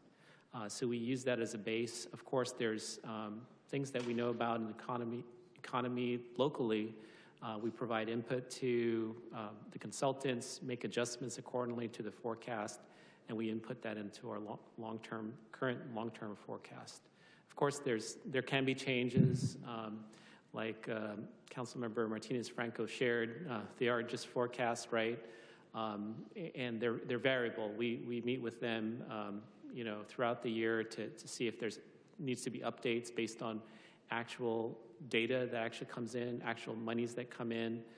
Sometimes business for sales tax, some businesses move out, sometimes businesses move in. We account for that. We're very connected with our economic development team here. They're part of those meetings with our consultants so that we factor in that as with our sales tax. On the property tax side as well, we have a lot of development going on in the city. We want to factor in new property tax, new homes that come online to make sure we make adjustments accordingly to those property tax. So we do our best to push it as far as we can, to have the most confidence as we can, to have a very educated, data-backed basis of our projection. Again, those are their estimates. Things could change, interest rates, there's macroeconomic conditions that could impact what we see today. Interest rates could go up, interest rates could go down, people's appetite to go out to eat, maybe there's just uncertainty in the economy and people don't want to go out to eat, and that could change things, right? We get hit by COVID. Recession, like the mayor talked about. So lots of variables, but based on the conditions we know today, that's how we forecast our revenue. And I agree with Mayor that sales tax could be volatile and depending on the economy. So do we usually lean on the more conservative side for our estimate? So we look to do realistic, right? So based on the current conditions, maybe a little slightly conservative, but I wouldn't say fully conservative because that wouldn't be right as well. So we toe the line there just to make sure that we have educated guests, and it comes from years of industry experience. We have our consultants that have been doing it for many, many years. And, again, those are forecast, right? And we try to adjust it, as we go. But I believe those are educated forecasts that inform us how we need to build our budget. Right. I believe that none of the economists will predict a pandemic that will basically shut down the entire world. But so I just have a few questions about the presentation. When we talked about the city's investment, can you maybe explain or elaborate on what the average interest that we can count on, like bringing in for our different investment in our portfolio, and how you're monitoring that? Sure. We do have our city treasurer, Don Collins, that helps us manage our investments. For our pooled investment portfolio, it's subject to state requirements. Our our investments can exceed a 5-year period, so it's fairly conservative investments. We're not investing in stocks. We're not investing in more aggressive investments. So the investment return is fairly modest. The average term for our investments in our pooled investment account is around 2.5 years. So it's blended, it's tiered out over the life cycle of that 5 years. Because one thing that's primary for governments is liquidity, having that cash available in hand to ensure that we are able to provide for the capital needs, operating needs, the liquidity needs of the city, and provides stability. We won't see the huge up and downs that you see in the stock market. Current rates fluctuate, right? We're tied to what's happening in the market, what's the Fed rates. I can say right now we're at about 3-ish% return on our investment portfolio. But that's something that's being evaluated as those bonds mature. They're reinvested accordingly. But one thing that our treasurer looks out for, with input from our staff, is what are some of the liquidity needs. If there's capital needs, big capital needs like purchasing the field house, we make sure we have adequate cash available. So that changes, kind of our investment mix. How long is the duration on our portfolio? Do we hold a little bit more cash because we have an anticipated expense coming up that's big? Speaking of the field house, there are a lot of questions about where that money's coming from. Thank you for that question. So it does come from park funds, so they're restricted monies. They don't come from our general fund. They come from development. And it has to specifically be used for park or park-like amenities like the field house. So no general fund money? No general fund money. Okay. Thank you, Councilmember Liu. Thank you. Councilmember Carroll, what I'd like to do is maybe before we go to another round, I'd like to take public comment at this time. How many do we have, Mr. Peterson? Thank you, Mayor. We have 13 requests to speak, 8 in person and 5 on Zoom. All right. Let's limit it to 2 minutes each. And let's close the queue at this time, all right? Thank you, Mayor. If I could call forward Suki Kang, Sandy L., Doug Elliott, Carol L., Heidi, Mona, Russ Van Vong, and Ellen Meyerson. And we'll start with Suki King. Welcome, Mr. Kang, former council member and mayor. No, let's get it set up. Hold on. Can you fix it? Oh, now it's on. There we are. Well, good afternoon, Mayor and City Council member and city staff and Irvine residents. My name is Suki Kang, former mayor and City Council member. And I'd like to offer some comments on this particular item. Budget has been one of my pet peeves and always put a lot of emphasis on this item. So going back to 2008, when I was first elected, as you can imagine, 2008, Irvine faced one of the most difficult economic crises in its history. But working together, we balanced the budget for 4 consecutive years, building strong reserves without a single furlough and without cutting core city services. More recently, as a presidential candidate appointee serving as a CSA regional administrator, I oversaw 1,800 federal buildings and billions in capital projects across 8 states. So I know what it takes to run government efficiently and responsibly. So what we are facing today is not just a project deficit, it is a warning. And before we look years down the road, we must address what is directly within our control today. Before asking residents to pay more or sacrifice more, this council must first demonstrate discipline within its own house. One specific area I'd like to mention, bring it to your attention, is each council office now operates with a budget of over $600,000 for staffing and discretionary expenses. At a time of fiscal uncertainty, that level of spending... Thank you. Your time is up. May I just have maybe Yes, 30 seconds? Yeah, thank you. I'll grant you as Level other of speakers spending. as well. Just conclude your thought if Yes, you I could. will. So fiscal leadership starts at the top. It requires making tough choices and leading by example. Every dollar we save within City Hall is a dollar we don't have to take from our residents. So this is our moment to act now before the problem grows larger and the choices become far more difficult. Thank you for the opportunity. Thank you for your comments. Sandy? Welcome. Thank you.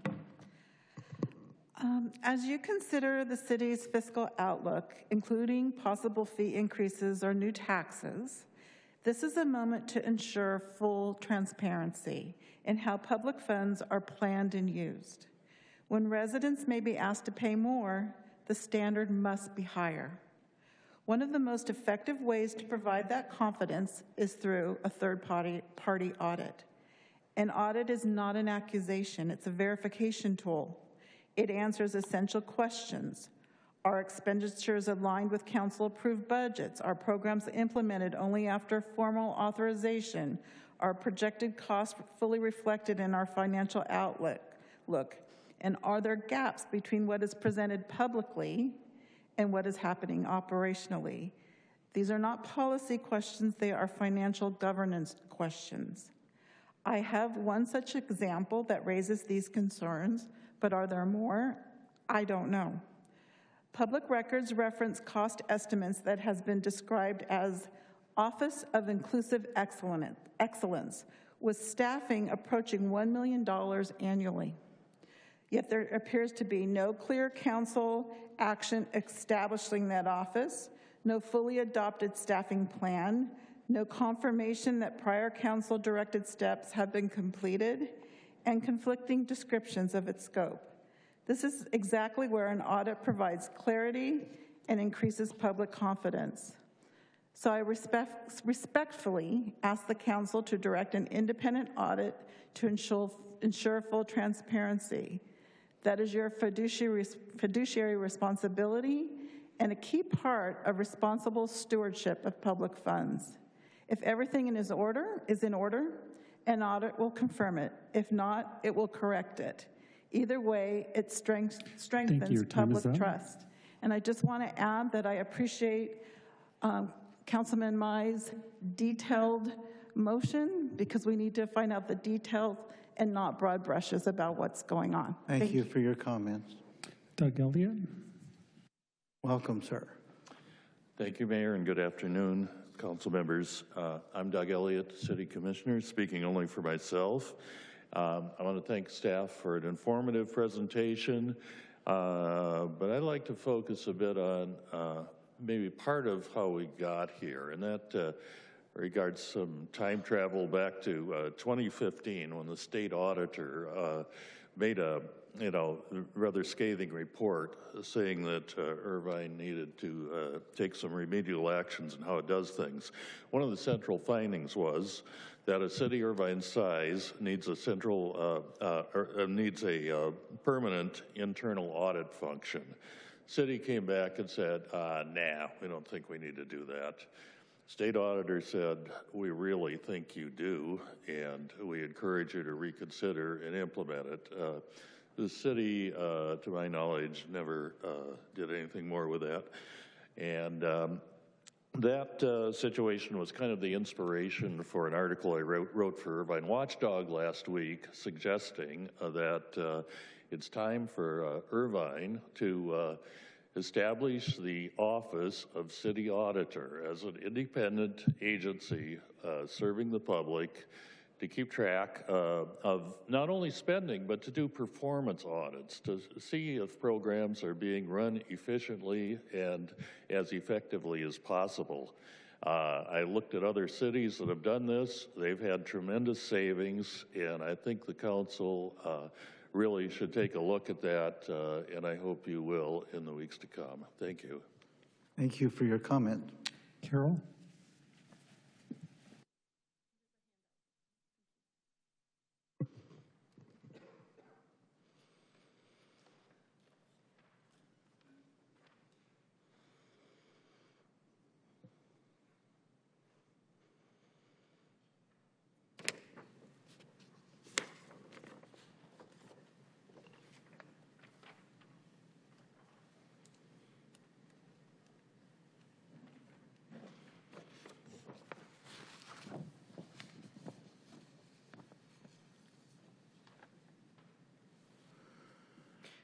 So the city math's not mathing, and I really appreciate Councilmember Mai highlighting the fact that we deserve to see the numbers. I listened yesterday, I listened today.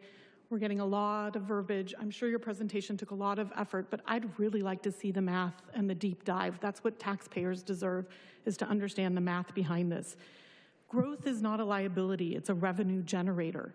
So something is eating up that revenue, because all of those people who moved into the city, they're creating revenue for the city. So what's eating it up? It seems like city positions were added with compensation costs, new offices and programs were added, and ongoing expenses were funded. We have a public record that is in front of you right now that shows a DEI-related office with a staffing model that has almost $1 million assigned to it. That office has no formal record of being established by this council. It was supposed to be researched, it was supposed to be sent back to the DEI committee. None of those things happened, and yet you can see there through a public records request, $1 million is being assigned to staff here. That might just be one example. It could be that there's larger questions here of how many other things exist like that. Is this isolated, or are there other city council offices that have staff assigned to them that haven't been investigated properly? And for that reason, we need to have an audit. It needs to be a third-party audit so that everything is investigated thoroughly, and that if there's nothing to hide, then there should be no reason why we aren't transparent. Regarding the cost of that audit, which I'm sure Mayor Agran will bring up, the city has already received COVID funds that we learned through Councilmember Franco were going to be used to establish the DEI office.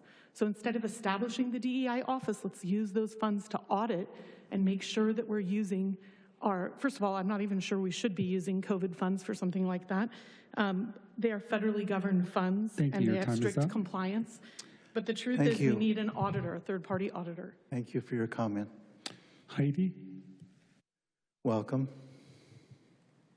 Yeah, I like all this idea and hearing all this stuff about auditing. Okay, I do need a little over 2 minutes. Good afternoon, members of the council. My name is Heidi, and I'm the founder of Save Oak Creek, Save Irvine. The city's budget has been surviving on one-time money since 2017. We're heading towards deficits that balloon from $9 million to nearly $47 million by 2030. And what could possibly fix this? Perhaps a new large development. The Irvine Company's Oak Creek proposal puts the budget in a whole new light. The very first sentence of the community benefits section reads, over the past several months, the City Council has identified several funding priorities. Then it lists Irvine Connect, libraries, food security, trail improvements. So let's do a quick review of these programs.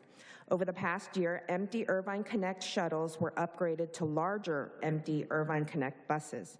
The Great Park Library concept is filled with extravagant amenities while children's study needs are an afterthought.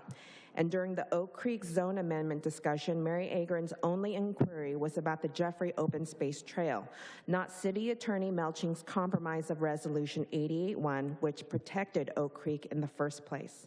Those are the exact same priorities this budget says the city can't afford to fund, and the payments are timed out conveniently over the exact years this budget is bleeding red. And yet to balance these books, the proposed solutions aren't cutting empty buses or dismissing extravagant library amenities.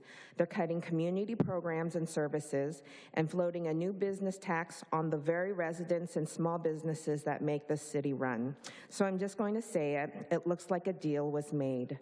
Voter-protected land that our own mayor admitted was designed to be tamper-proof was rezoned twice, unanimously in the past month. And in exchange, the city gets $96 million from the Irvine company. So I have to ask, was Oak Creek a backroom deal? Thank you for your comments. Who called who first, and when did this deal actually begin? Thank you for your comments. Mona? Welcome. Hi, good afternoon. I just sit here and I think about everything that's going on. First of all, Mike, yes, you have a good idea. To do that, we could always provide Irviners with a sticker or a pass that tells the great parking here, this is a freebie, and then make some kind of a membership type thing also for the clubs to participate if they're Irvine-based versus outside of Irvine. So I agree with that. James, I don't know why we start with motions. You literally did what some people do up here, and I don't know if you get turned off by it or not. And then what? You just spouted out a whole bunch of things that was a word salad. You want us to know what you're saying? Please attach it so that when we go on the city, we can see it part of this meeting and see the document that you created. Because just spouting words that sound good doesn't do it. Yes, I agree. We need to have complete accounting. Yes, I want to see the balance sheets. I want to see expenses. I want to see revenues. Absolutely, because we can't have a budget created, want to include people, but you don't give them all the information. So yes, we need to have that information. Everybody needs to, and you guys have been privy to it. It's really cute. I'm going to repeat this, James. You're the one who wanted to spend, or did, it was approved, $250,000 on flags. What about the maintenance? What about all of that stuff? We have to start looking at what you guys are passing. All of you are passing all these projects. Look at yourself first. Thank you. Your time is up. Thank you for your comments. Russ? Welcome. Good afternoon, Council. My name is Russ Panavong. I'm Vice Chair of the Finance Commission. Normally, Chair Geller would be presenting the update, but he is not available this afternoon, so the honor is bestowed upon me. So last night, we were given the first privilege to see the deck by the Director and Deputy Director. Great deck, by the way. Kudos to city staff. 39 pages, that's a large deck. One of the things I want to kind of let everyone know is our commission meetings normally cover about 2 items, and we go normally about 90 minutes. So one item is about 45 minutes, and normally we don't have public discussions. I want to give perspective on how long we talked. So we had one measure. We normally talk about 45 minutes on bond issuance. We talked for 20 minutes because everyone knew how important this entire mid-budget cycle update was. And for the rest of that, for almost 3 hours, we went through the deck. We had a lot of questions. One of the most important things that the commission wanted was detail. As you saw in the recommended action, we actually added that caveat of wanting more detail. So I just want everyone to know that all the commissioners, everyone seemed on board of wanting more detail in what we are planning to do. And so that's pretty much the update. But I personally want to thank the council members for all your appointees. They are very professional. I really enjoy working with all of them, and I look forward to the next budget cycle with all of them. So thank you very much. Well, thank you. And let me just take a moment to thank you as well as your colleagues for the extensive work you did last night. And all that, as I understand it, is intended to funnel into the more formal budgeting process here. We have another 30 days or more until we undertake that particular budgeting process. So presumably the detail that you're searching for will be made available to you well in advance of the Finance Commission's review as well as our own. So I think the request, as I heard it last night and you repeating it today. I think that's being met with an affirmative, a responsive. Correct. So that's going to happen, all right? And thank you again for your comments today and for the commission's good work last night. Thank you, Mayor. Thank you. Alan Meyerson. Welcome, sir. Good afternoon, council members. Alan Meyerson. I just wanted to say what I've heard today so far. During the presentation, I heard that there were going to be 4 different audits. If I'm mistaken, then I heard wrong. But I think some people are under the assumption that there are not any audits going on in the city, and there are actually audits going on all of the time. So I've been here 40 years. The city has a track record of handling their money in an appropriate way. I don't really think micromanaging them, Vice Mayor Mai, is really the way to go, because from what I could hear from your motion, it was really strongly heavy on micromanaging the finance people. I'm not sure that's the right answer. I'm not sure that creates a high morale in city employees either. I worked for the phone company. One of the things they did when they got new software and for training was they would send a couple of people for training, and then they would have those people, those employees, train the rest of the employees, thereby saving a lot of money on training. So I don't know if that's what the city plans on doing, but that's one thing they might want to consider. It doesn't save a lot of money, but it does save a little bit of money, and that every bit of money that's saved helps. I appreciate Councilmember Carroll's approach on the parking thing. I totally agree, and I agree that our facilities are of high quality and we don't charge enough. We should at least be charging enough to cover our own costs. We shouldn't be subsidizing people that come from out of town to use our facilities. That doesn't make any logical sense to me business-wise. So that's about all I have to say. Thanks. Thank you for your comments. Our next speaker is Joanne Slobodian. Joanne, you may unmute your mic. Hello, everyone. We don't trust this budget because we don't know what's behind it. There have been 17 budget-related public record requests, and several are still not completed. These numbers come from the city's own records. I requested a log of all public record requests for the past year. Noah Bishara, with Voice OC, filed 3 budget requests. None have been fulfilled. That's not just the public waiting, that's a reporter waiting.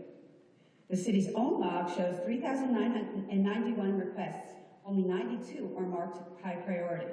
And when you look at the high priority requests, they are still open. Most of them are tied to Oak Creek easement and the budget. I filed one of my requests on August 4th, 2025. It is still not complete. That's 9 months. That's not the issue, though. The issue is what is behind the delay. People are asking for information about this and not getting it. So you're moving forward without letting the public see what's really there. And that's what's behind the Oak Creek deal. We're talking about 176 acres at around $6 million an acre. That's over $1 billion in land value. Instead, we're looking at a value of $42 million from the Irvine company coming back to the city. Those numbers don't add up. And that gap doesn't just sit on paper, it hits the budget. That's money the city loses and the public pays for. And we can't get the information to understand why. So yes, something is very off. And when it looks like this, you don't guess, you follow the money. In Long Beach, the elected auditor uncovered over $22 million in errors, more than enough to justify the position itself. I know people will say we can't afford an auditor, we can't afford not to have one. That's why we need an independent elected auditor, someone who answers to the public, not the system to review it. Because right now, we're being asked to approve decisions without being allowed to see the full financial picture. Something is wrong here. Thank you so much. Our next speaker is Micaela Montaner. Micaela, you may unmute your mic. Can you hear me? We can hear you. Thank you. Thank you, Mayor and Council, for this special meeting and for the opportunity to speak. Thank you also to the Finance Commission for the preliminary discussion last night, and staff, of course, for all the work work you've done to get us all looped in here. A couple of times it's come up in passing that the libraries are sort of a new expenditure that may be able to explain some of the numbers that we're seeing. And I'd like to request that in the discussion to come, you might dedicate some time to clarifying the financial position of our new library system, and specifically how our actual costs are comparing to the original transition projections. I ask because when the budget shortfall was originally raised on April 14th, we learned the new library system is only 65% funded.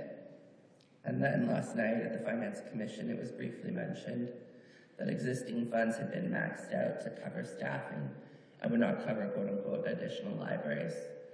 This seems to be a stark departure from projections that were made around this time last year. This being the case, I'm hoping the discussion to come might offer a bit more detail on IPL's financial position. Specific questions include whether IPL spending has exceeded its original projections, and if so, by how much? What's driving the cost overruns? Were these overruns anticipated, and if not, why?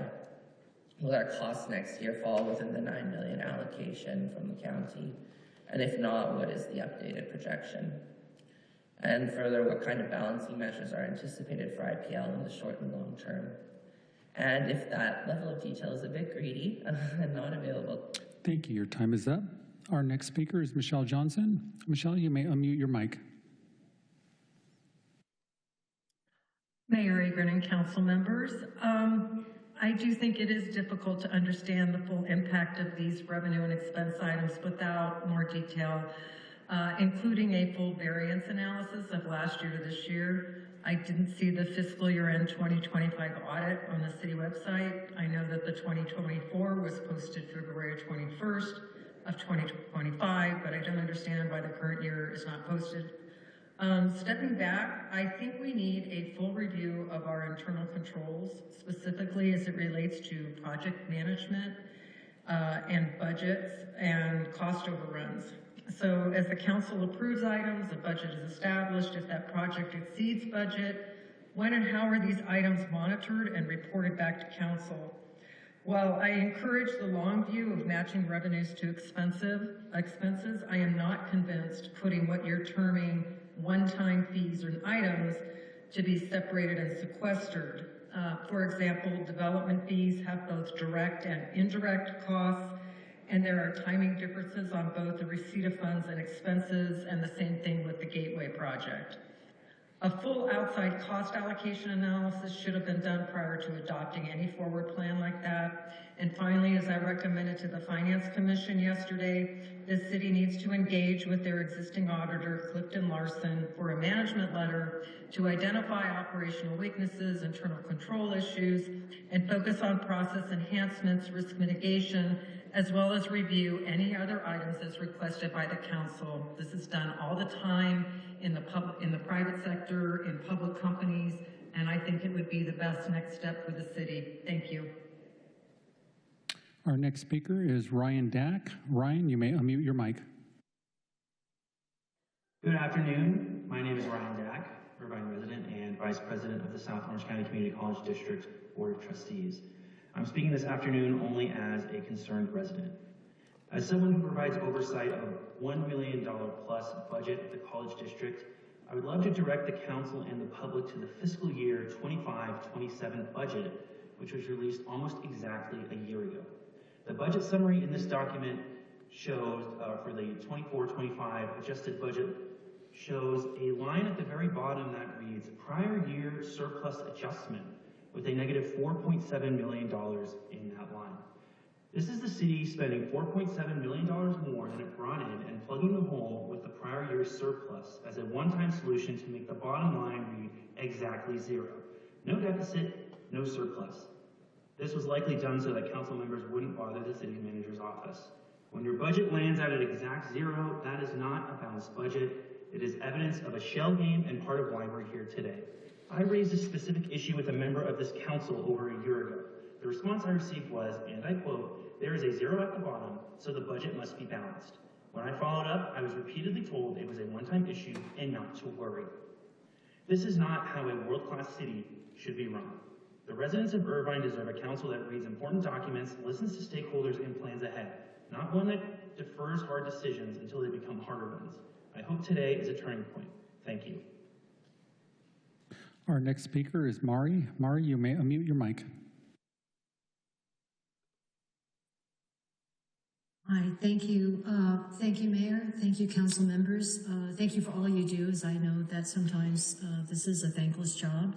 So appreciate it. And also thank you to our finance commissioners, as I know that they are hardworking as well. Thank you for the detailed, informative slide presentation. In that it appears that there were several sensible solutions that have been proposed by staff, so I really appreciate that and answered some of my questions on the budget. I do like the idea by Councilmember Carroll for the paid parking for, say, special events at the Great Park, especially events that attract outside visitors. There may be concerns perhaps by the Great Park residents that they'll see increased street parking, but perhaps that could be solved as other neighborhoods in Irvine do with a parking permit program. I do like the idea of increased user fees for sports facilities, especially by outside groups, travel ball groups, who are usually coming in from outside of Irvine to use our facilities. And then I'll just bring up alcohol events. I know that there were some discussion in the past by council on this, but perhaps consider the type of event. I hate to stereotype here, but maybe for the more formal events like the Pacific Symphony, where patrons are likely to want to enjoy a glass of Chardonnay and not, misbehave at the event. So perhaps that could be revisited as a revenue generator. Okay, thank you. Mr. Mayor, that was all of the original speakers. It was one slightly late request. I'll defer to you as to whether or not to allow them to speak. All right, let's, I guess give that person 90 seconds, right? And that's it. That's it. All right, thank you. Thank you, Mayor. And our last speaker is Vicki Johnson. Vicki, you may unmute your mic. You have 90 seconds. Good afternoon. Every category of city spending and more cost of alternatives should be open to discussion to inform the public and improve decision-making. It's very unfortunate that Irvine City Council voted to delete on March 28th the agenda item 5.5 that would have presented how an estimated $760,000 per year could be saved by moving the city's municipal electricity from OCPA to SCE. That's about an 8% savings on Irvine's municipal electric bills. There's many categories of street lines, including AL-2-F, that OCPA charges far more than SCE. For example, an average of $250 for that type of street light per month. SCE charges only $190. That's a $60 savings every month for that type of street light. So thank you for considering this. Please don't cancel such discussions in the future. And that is all, Mr. Mayor. Thank you. We thank the members of the public for their comments. There were a number of good suggestions. Looking at Dale and Jonathan here, I know you take notes. There were a lot of questions asked that and suggestions made that no doubt enter into your further considerations as you prepare to present to the Finance Commission and to us as part of the formal budgeting process. Incidentally, that hearing in June, if for some reason that runs long and we can't get that done, we would no doubt schedule a second meeting if that's required. Am I right, Mr. Crumby? That's correct. All right. With that, I'm going to defer to my colleagues for a second round here, holding in abeyance for the time being the motion that was made by Vice Mayor Mai on the first go-around. With that, I'll recognize Councilmember Carroll first, followed by Councilmember Treseder. Great, thank you, Mayor. I just wanted to go back to a couple of quick questions and then make some comments. Dale, you also talked about two things I wanted to raise. You said that the staff would consider freezing certain positions, but not with respect to emergency personnel. Can you, if you don't have that built out, we can, obviously we're going to go deeper as the weeks go on and we come back, but what do you mean by emergency personnel? Who exactly? So those are our sworn officers, our police officers. Okay, so anyone in public safety that's a sworn officer is emergency personnel, is that Correct. what you mean? Okay. And the other thing that kind of went pretty fast that no one picked up on it was our negotiated, our bargaining units and agreements. Did you say that staff's proposing that we reopen those agreements? Right now, it's just initial conversations to start. Any sort of negotiation, of course, we would bring it to council. Are you having conversations to reopen the bargaining unit agreement? Not to reopen, just okay. Because I think only I could be wrong. I'm not to interrupt you, but I think that's within our purview to tell you to do that. Correct. I could be wrong, but my vote is not to do that, and the bargaining unit should not be disturbed at this time. And I'm happy to evaluate everything, but those were agreements that were made at the time that they were made. So I will not be in favor of that. My remarks with regard to the motion, I just want to thank by thanking you, Dale, and your team, and our city manager, Sean Crumby. You know, the work that went in today's presentation shows, plain and simple, and that deserves to be said out loud from here to you. Irvine is in a strong fiscal position. That is the truth. It didn't happen by accident. It happened because the city's been managed carefully, year after year, by a lot of people here in this room and elsewhere that take that job very, very seriously. And we should say that plainly. But a strong house today is not the same as a strong house 10 years from now. There's a projected structural deficit in the outlying years. It's real. I looked at it. It's not a rounding error. It's not a forecast that we can shrug off. It's basically a bunch of COVID money from the Biden administration that was the city here took and ramped up and spun up a lot of different bureaucracies, and now that money goes away. And that's what Dale's chart shows. If you missed that, this is a light on a dashboard, and you don't ignore a light on a dashboard. And the time to look under the hood is now, while the engine is still running well. And let me repeat, the engine is still running quite well. Here's the thing. The worst decisions in government are the ones that are going to be made late when the numbers are worse, late when the options are never, or fewer, or late when the options are painful instead of prudent. We are not late. We are early. And early is going to be the whole ballgame here. So I fully support the Vice Mayor's motion. A lot of work went into that. It's very detailed. These are the types of things that the city can run and get us the information on, bring it to this council on schedule, bring it to the public. Residents of Irvine pay the bills, and they deserve the full picture. And we're always learning, always learning. I will plainly admit that I did not realize that we do a staff allocation, and I've been the chair of the Great Park for years. So when I go around saying that the Great Park neighborhoods pay for all the park, I'm wrong. Because $20 million of that is paid by my neighbors in Turtle Rock, too. And that's an important fact, and no one was hiding it. I'm just saying we're all in a learning process. We were elected to understand that driving this long-term imbalance and to make the choices on sound footing are for the long haul, not the next budget cycle. This has to be for the long haul.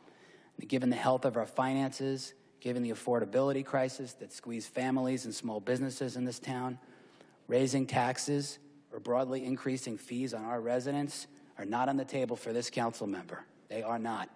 Not a first move, not a second move, not any move. Before we ask the people of Irvine to pay more, we have an obligation to live within our means, and that's it. When these budget conversations came up, my first concern was what the city is here to do. not the special council member ideas and events that we've all voted for and we put through and we spent a lot of money on, and we're going to talk about that in depth next Tuesday. And not the council events that we have, like the one last weekend or the next one coming up or the one after that, the 20-something events that we have. They're wonderful events. I love them. I love them. But this city is here, first and foremost, to protect the 318,000 men and women that live and children that live here. My first concern is the public safety of every person that lives and works and those that come in here and have recreation here in the city. I do wish that they would pay a little more at the Great Park, but we'll work on that. But I would not support, ever, laying off anyone wearing a uniform and protecting Irvine. Not one. The men and women of the Irvine Police Department have kept this community the safest state in America for over 20 years, and that's going to continue. That is not luck. I think, and I could be guilty of this too, I think that that's something that many of us take for granted. And tonight reminds me that we are not going to take that for granted. That's the first thing that this city needs to do. It's the first priority as a fiduciary of the city that I have to be here thinking about. The second are the public works of the city. We don't think about the roads, do we?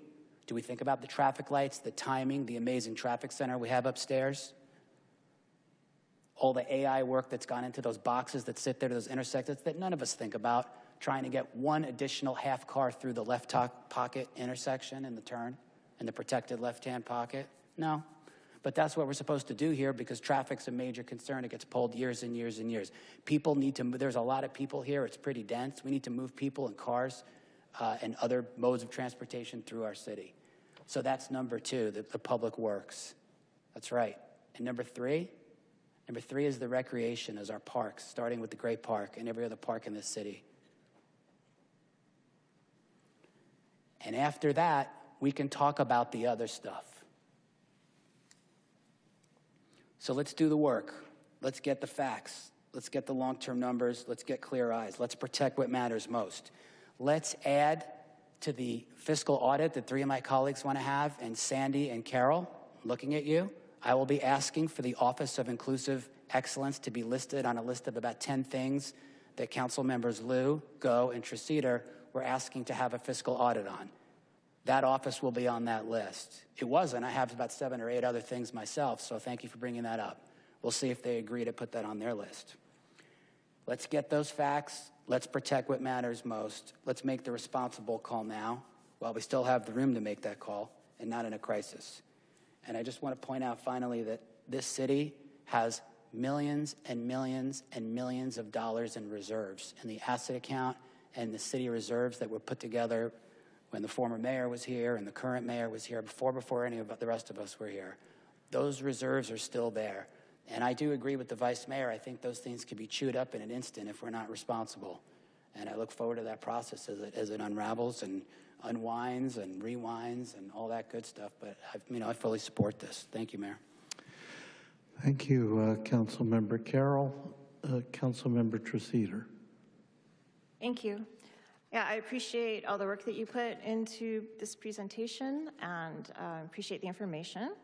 I agree with Councilmember Carroll that this is a very important moment for us to be looking ahead and making sure that we have a balanced budget, even a few years out. I recognize that the Finance Commission wanted more detail, which is what we heard from the representative here about the budget. And I do appreciate there was some detail in this presentation. I was particularly interested in the details for how we would close that projected deficit of the 30 million and up to 47 million up to 5 years out. That is what I really want to see. And I'm a bit curious I know that you had your executive team meeting, Mr. Crumby, and you all were discussing how to cut back on expenditures, and I really appreciate that. Did anything come out of that of substance that you could share? Thank you for the question. Yes, a lot of work has gone into from the staff, and I'd like to say a thank you to all of the staff for the work that they've done over the past few weeks. Since the April 14th direction from council, so that's 3 weeks ago, During those 3 weeks, we did have a executive team retreat on April 22nd. And coming out of the April 14th meeting, each department was directed by me to come up with scenarios on budget cuts. And so those scenarios were basically 5, 10, and 15%. And we as a group collectively went through those scenarios and came up with the plan that is in front of you tonight to bridge the $9 million for this upcoming year, because that is what's on our plate for June 9th to get through. In terms of the $37 million, yes, we talked about a lot of ideas, and I apologize that there's not a lot more detail. However, I think the strategy was to come up with those ideas and then flesh out the details both with the public and council as we enter into our upcoming budget season, rather than sort of make those just in a vacuum at one session. I also followed that up with conversations between the city manager and the entire city team.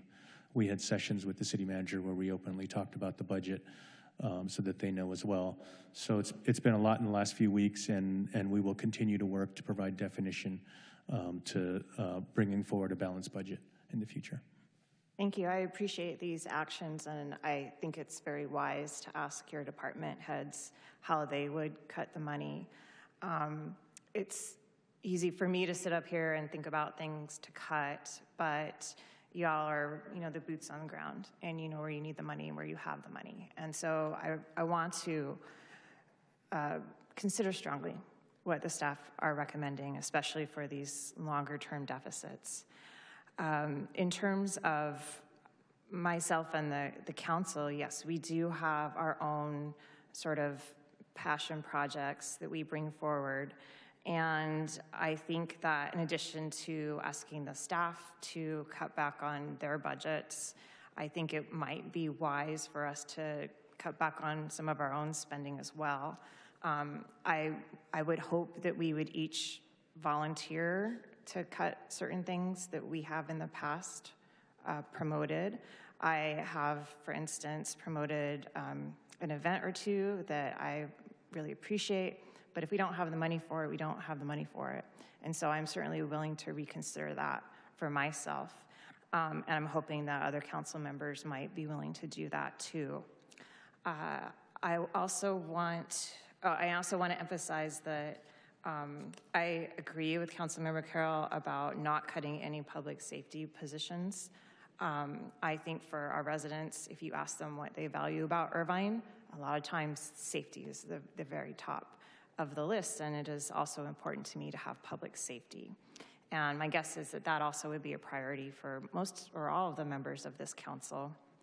I think it would be a good idea for us to have more conversations about what each of our priorities are for the budget. I'm sure that we agree on a lot of things. Some of the top things that Councilmember Carroll is mentioning, I agree with too. I think that's an important exercise to go through. And I'm out of time, so I will continue later. If you'd like to take a couple more minutes now, this would be appropriate to do so. Oh, you're kind to offer that, thank you. But yeah, I'll let Councilmember go first. Okay. Next is Councilmember William Go.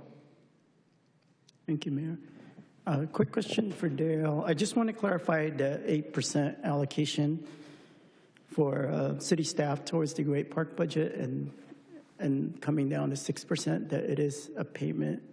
Is it charged like a management fee? How does it get transferred over? So there's a couple ways. So there's the actual allocation of bodies, right? So there's direct charge. People actually work in the parks, but then there's a component of that that's overhead. So there's certain staff members that put some time into helping plan the park, planning and helping support the management of the park. That's changed a lot of late when we've gone from transition from the planning stage to the development stage. We've developed a great park team in the process where there's a lot more direct charges to the park.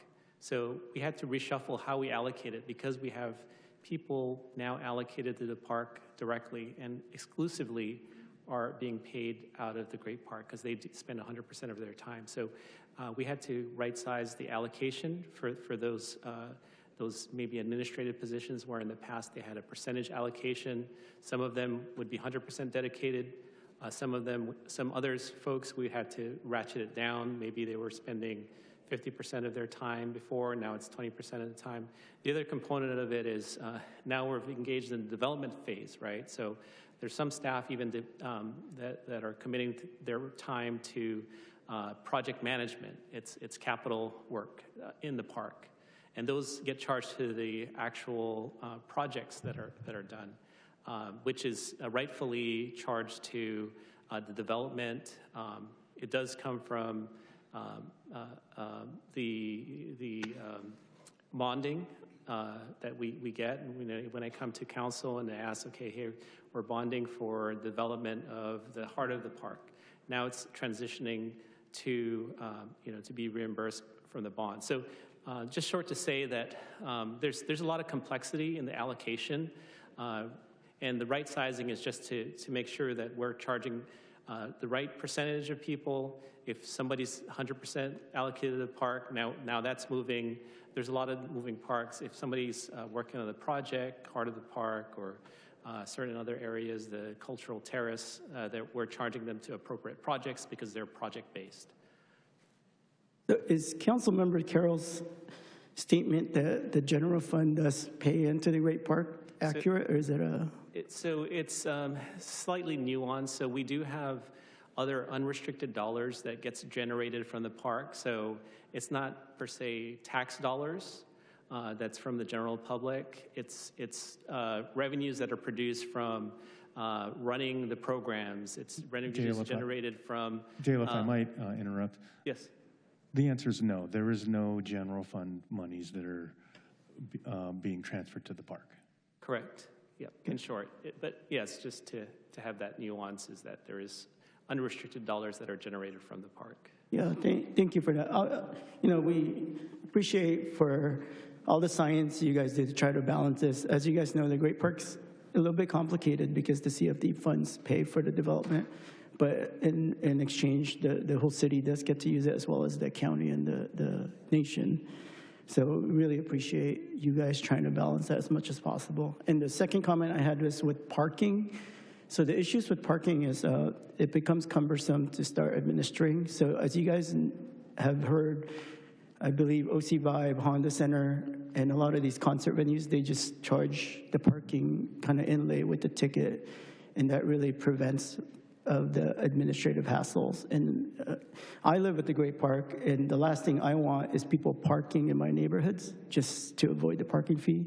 I think eventually some of those homes comes pretty close to those fields and events that people will start parking in the streets, and then we get into, Chief over here have a nightmare of, trafficking and policing. So I think there's going to be a good balance somewhere, but I'm more of a proponent that we inlay the parking fees to the usage fees or whatever special events. That might be a cleaner method.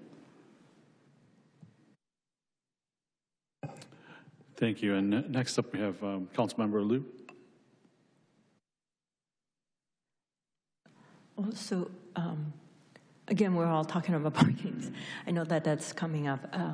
I think that's a great idea to include that, and obviously we're trying to balance out whether it's fair for the residents at the Great Park and also Irvine residents versus somebody coming in. Speaking of that, I had asked the question. I believe the initial cost will be quite substantial, right, to implement charging for parking, or whether we build a structure or something like that. Is that still the case? And do we have that kind of funding? So staff is in process of doing a parking analysis that, yes, we'll charge for parking, and we're looking at different models to represent the interests of our residents and Great Park residents. It's also there to manage parking and how people get around the park.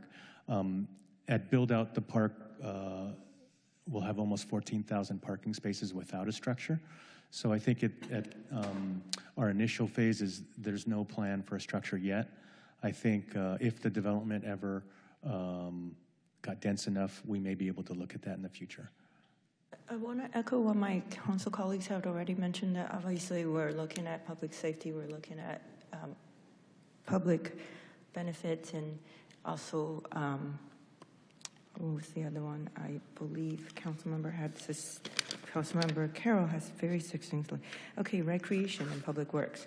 Yes, so all quality of life issues and safety.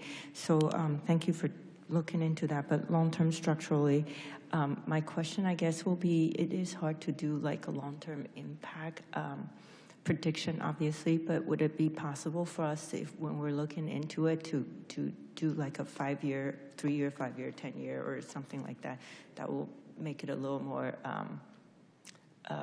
not predictable, but obviously, like, you know, just something that we will look into long-term just to see what our policies will decide on. Will impact our future expenses since we're looking into a structural change. That's just a suggestion.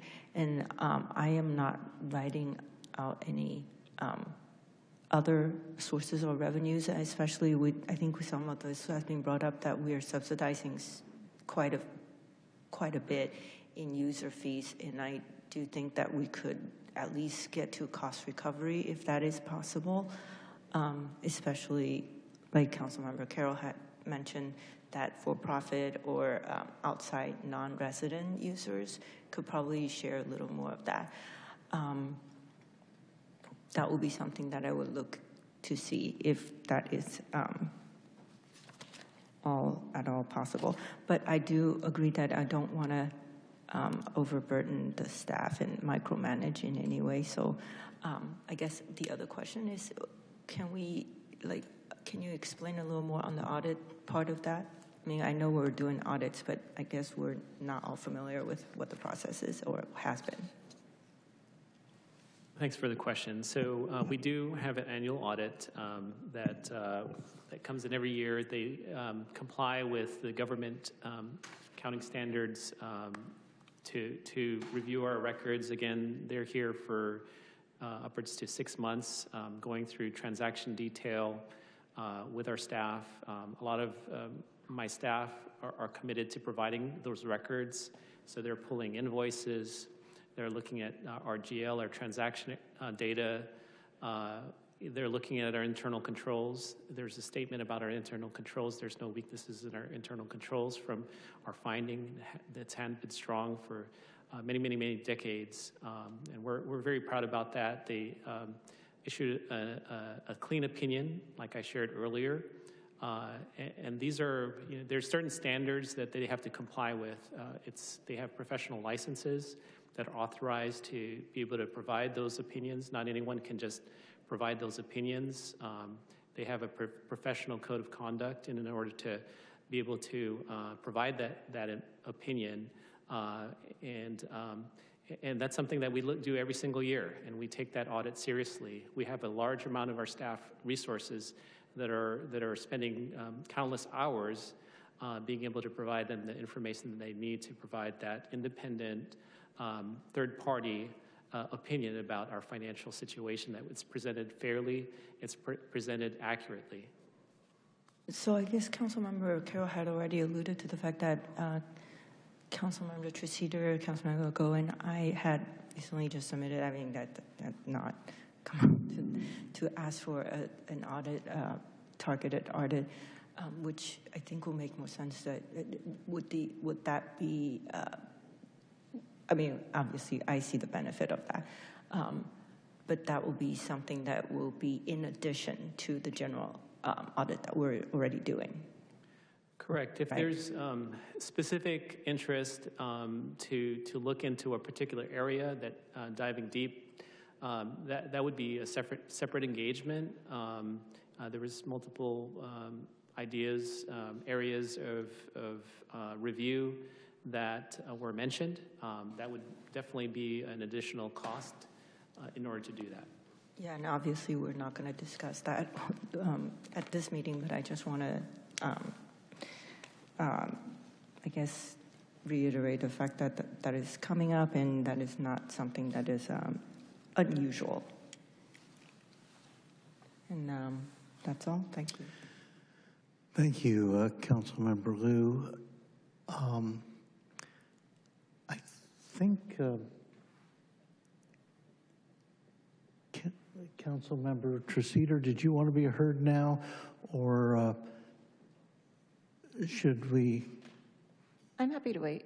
Should we just turn to Councilmember Martinez Franco? I don't think she's had another opportunity to speak. Why don't we call on Councilmember Martinez Franco and then Councilmember Treseder. Yes, thank you. And I wanted to just also ask a question that occurred to me, that we're having union negotiations for 2030, and we are starting those union negotiations usually 2028, right? Am I correct? Conversations would start prior to the expiration of the contract, correct? Okay, so with that said, in your forecast, I want to make sure that those unions are not short-handed because of the budgets. I think we need to work around their needs, and whatever, the cost of life is not going to go any lower in the future. And I think we need to be working with them and need to be anticipating all the rise in cost of life for all the unions that work for our city. And I feel like the unions is what make our city a very functional and a better city, including from all the unions that the other council members have mentioned, from public safety to Parks and Recs, Public Works, and the city workers in here. So I just want to make sure that they are well taken care for the union negotiations coming up. Thank you. Thank you, Councilmember Martinez Franco.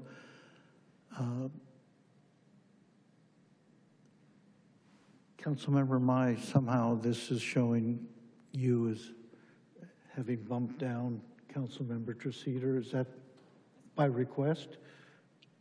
Yeah, I'd like to speak. Yeah, that's all right. It'll be quick. It'll be quick. I'll turn to you at this time. Take your time, and then Councilmember Treseder. Thank you, thank you. And I want to address the staff, Dale in particular. You know, my motion is not to micromanage you in any way, shape, or form. It's just to get answers that many of us have asked and many of us are questioning, is how we got here, and a little more details on it. I don't want you to feel that you're being micromanaged in any way. You guys are doing a wonderful job. We just need a little more details. So I just want to be clear about that. That's the first point. The second point is that, as Councilmember Treseder mentioned, if we knew that we were in some sort of deficit or we were facing some sort of budget issues, I think most of us here would have scaled back on a lot of the things. I definitely would have. When I learned about this, I actually did make a call and try to, one of my initiatives was a flags initiative, and I tried to pull that back, but unfortunately, everything had been ordered and was being placed in there. So, you know, I just know that we can do better, and I know that there's a lot of restraint that will be placed upon a lot of us, and we'll place the restraint on ourselves to scale back, as Councilmember Treseder mentioned too. So I just wanted to mention that to everyone, that we will be working together and resolving this along with the staff as well. Thank you, Vice Mayor Mai. Councilmember Treseder. Okay, thank you. Yeah, just to follow up on the motion, I support the motion, and the reason is that I do want more detail about how we got here, where we're going. I think that is aligned with the remarks we've heard from the public. I also want to ask, on behalf of one of the commenters, about the financial situation with the library. If Mr. Cumby wouldn't mind, please, sharing to what extent do we have funding for our new library system? So the library system, the deal has been made with the county is that we take over 3 libraries. which we've successfully opened at this point. And out of the property tax funds that are received, the city receives, I believe, half of those funds, which I believe was $9 million this year, and next year goes up to $12 million. Those funds, and feel free to jump in if Chris Lam is here or Dale, but those funds are enough to operationally pay for the staff, the utilities, the lights, all of the costs at those 3 libraries. There isn't a lot of funds left over to accommodate expansion, both capital and operation-wise for the system. Okay, so just to make sure I understand correctly, I think at some earlier meeting we had, you said that the library was only about 65% funded. Has that changed? Or? I don't recall that number. Apologize. I don't know where that came from. Okay. Maybe I said that and didn't realize it was talking about the libraries or something. Okay. All right. So I agree with the motion, and I do want to say that I want to talk a little bit about our last discussion about the budget. It does concern me in sort of a more systemic way, in that as I'm listening to the remarks, the presentation here from the staff, I do have in the back of my head a question of, is this what the staff is really recommending, or have they been instructed or influenced to present it in a certain way to us? And the reason that I am concerned about that is because we found our last meeting, that the mayor had unfortunately directed our city manager in how to brief the rest of us about the budget issue. He also directed the city manager to move ahead with a survey of the residents about whether they would like new taxes and so forth. He did say that he talks to the city manager 5 to 10 times a week. And so it does really make me wonder how much of this, what we're hearing, is really from the staff, or if it is indirectly from the mayor. And I do want to point out our city law. If Mr. Melching could please help me, the section 1-3-109, council manager relations, what's that from?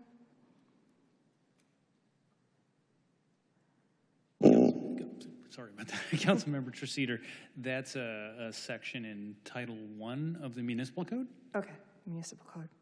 Okay, so part of this section says that the city manager shall take his or her orders and instructions from the city council only when sitting in a duly convened meeting of the city council, and no individual council member shall give any orders or instructions to the city manager.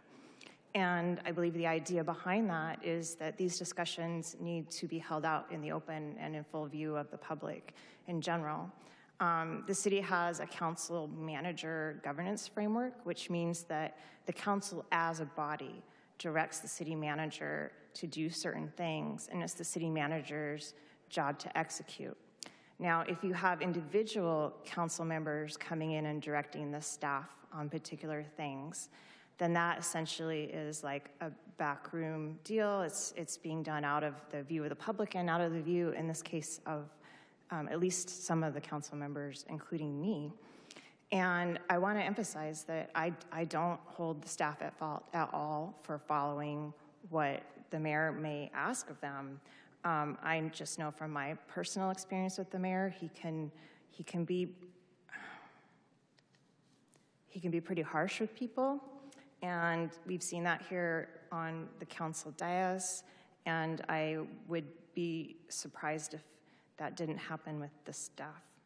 And so I don't think it should be the staff's job to try to push back and hold off individual council members who are giving the staff instructions. I think it should be incumbent on the council members to follow the law and respect that it is the council as a body that gives instructions to the city manager. And when that is usurped, then that does put me in a position where I have a hard time knowing whether what the staff is saying is what they really want. And that is not a good situation to be in. So I just want to let the public know that this is going on behind the scenes and that I'm very concerned about it. And that is also one of the reasons that I'm supporting the Vice Mayor's motion. Thank you. Mayor, if I might have a moment, please, to address a few things. I wish you would. There was conversation a few weeks ago regarding how this item came to be, and I do have a timeline of briefings to the council in my regarding the finances in my entire time as the city manager, and the shortcomings that I've owned, and I continue I don't hide from that. I continue to own that. I just would like to say that the deck that was presented tonight is 100%, 1,000% mine, and everything in it I stand behind. I would say that none of the council members got to see this deck in advance of the meeting. It was sent out to the commission and the entire council all at the same moment last Thursday, and we'll continue to work on all these items. Thank you. I appreciate Thank that. you. Let me offer a few comments at this time. Councilmember Liu, if I might.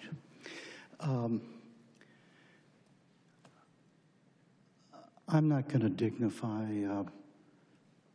totally unsupported accusations with a point-by-point response.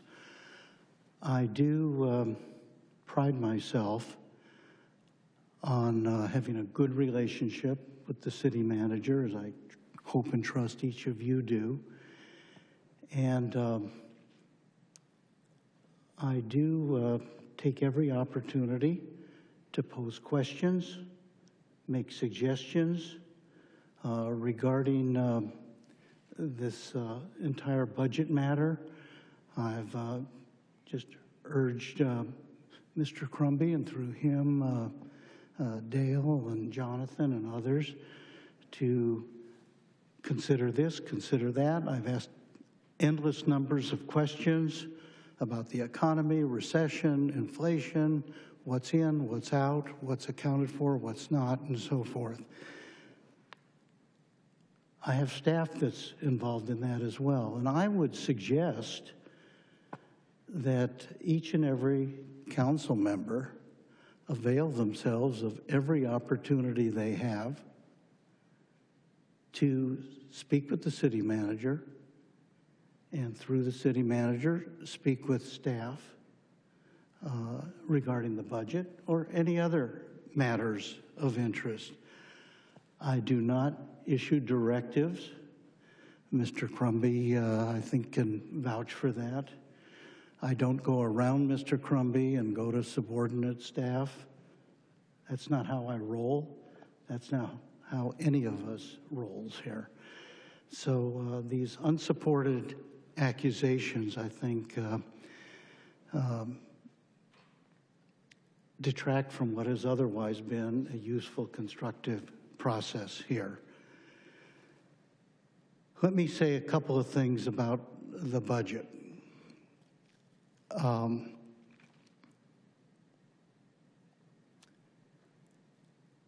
I think, well, I'll speak to the motion in a moment, but I want to make it clear, while we talk about not filling vacancies and managing the staff and doing certain work with other people and so forth, I want to make it absolutely clear, as far as I can recall, it has always been the position in our city, we don't lay off people. In the best planned city in the United States of America, we plan for our workforce so that they don't come to work in fear of being laid off.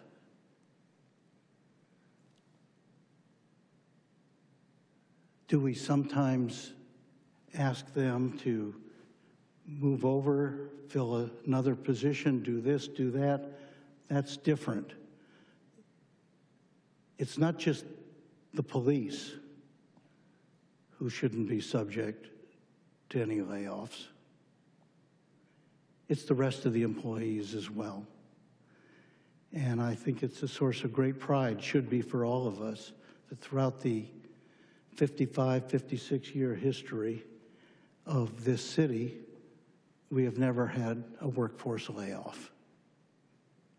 We've organized ourselves accordingly. Regarding audits, I do think you ought to give us back some specific information about all the audits that are conducted routinely, multiple audits at every stage. There was talk, and I guess it'll be on our next council agenda, talk about a forensic audit suggesting malfeasance or whatever. I think that proposal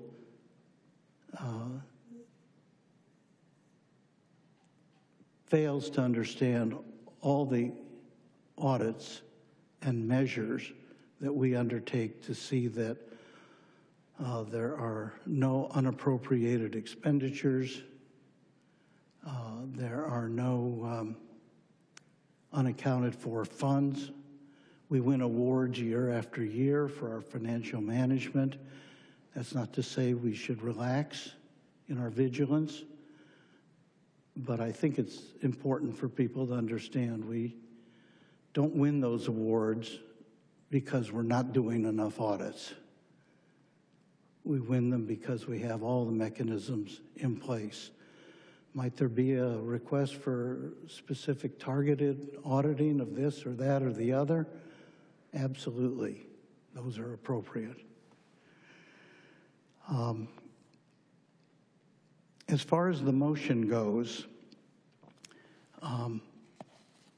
listening to it and reading it, it seems to me about 60, 70, 80% of this is being done as a matter of procedure by our staff as things exist now. And it does have all kinds of things in here. The request for more detail is great. But the this, the that, the other, within a certain time frame, 60 days, it is micromanaging. In matters of budgeting, over the years, I've learned we've had such a success with our budgeting process over the years because, to tell you the truth, we're kind of led in the budgeting by our city manager and our staff, our finance staff. They take the lead. And we respond to that historically as a practical matter. The idea that we can give all kinds of directives here as kind of a substitute for what you're already doing just seems to me to be misplaced. What I would suggest is that each of us avail ourselves of the time, the opportunity, perhaps accompanied by our respective finance commissioners and our own staff, our own city council staff, mayoral staff, and sit down with our budgeting folks here and tell them what you want and when and so forth, and I'm sure they will be responsive. That's the way we work on a budget together, rather than give directives from on high, as I say, much of it in ignorance of what we're already doing. So I don't support this motion. I do think this is a good working document for the vice mayor or anyone else to meet with you about. We have weeks ahead of us when a lot of these details and specifics can be addressed. And that's the way we put together a budget that reflects all of our respective views. So those are my comments. Whether this motion passes or not, my fear is if it passes, it is so directive in its nature, it's going to take both of you and a lot of others a lot more time rather than just sitting down with you and talking with you. That's my view. All right. Councilmember Liu, then Councilmember Treseder. And then let's wrap things up at that point. All right? Councilmember Liu? Thank you, Mayor. Yes, I would love to wrap it up. It's my daughter's birthday, so she's waiting for me to have dinner with her. And yeah, I agree that we should probably just sit down and listen, which I did request. And thank you for coming on a date that you're not even supposed to be here to educate me on the budget a little more. And so I just have a few points to make. Well, I think Councilmember Carroll made a good point about not recommending to renegotiate the workers' contract right now, the employees' contract right now. One of the things that I want to consider is when do our current contracts expire? And are there any issues with the city being exposed to any additional liability if we want to negotiate early? I'm going to call up our Assistant City Manager, Brian King, to address that question. Okay, thank you.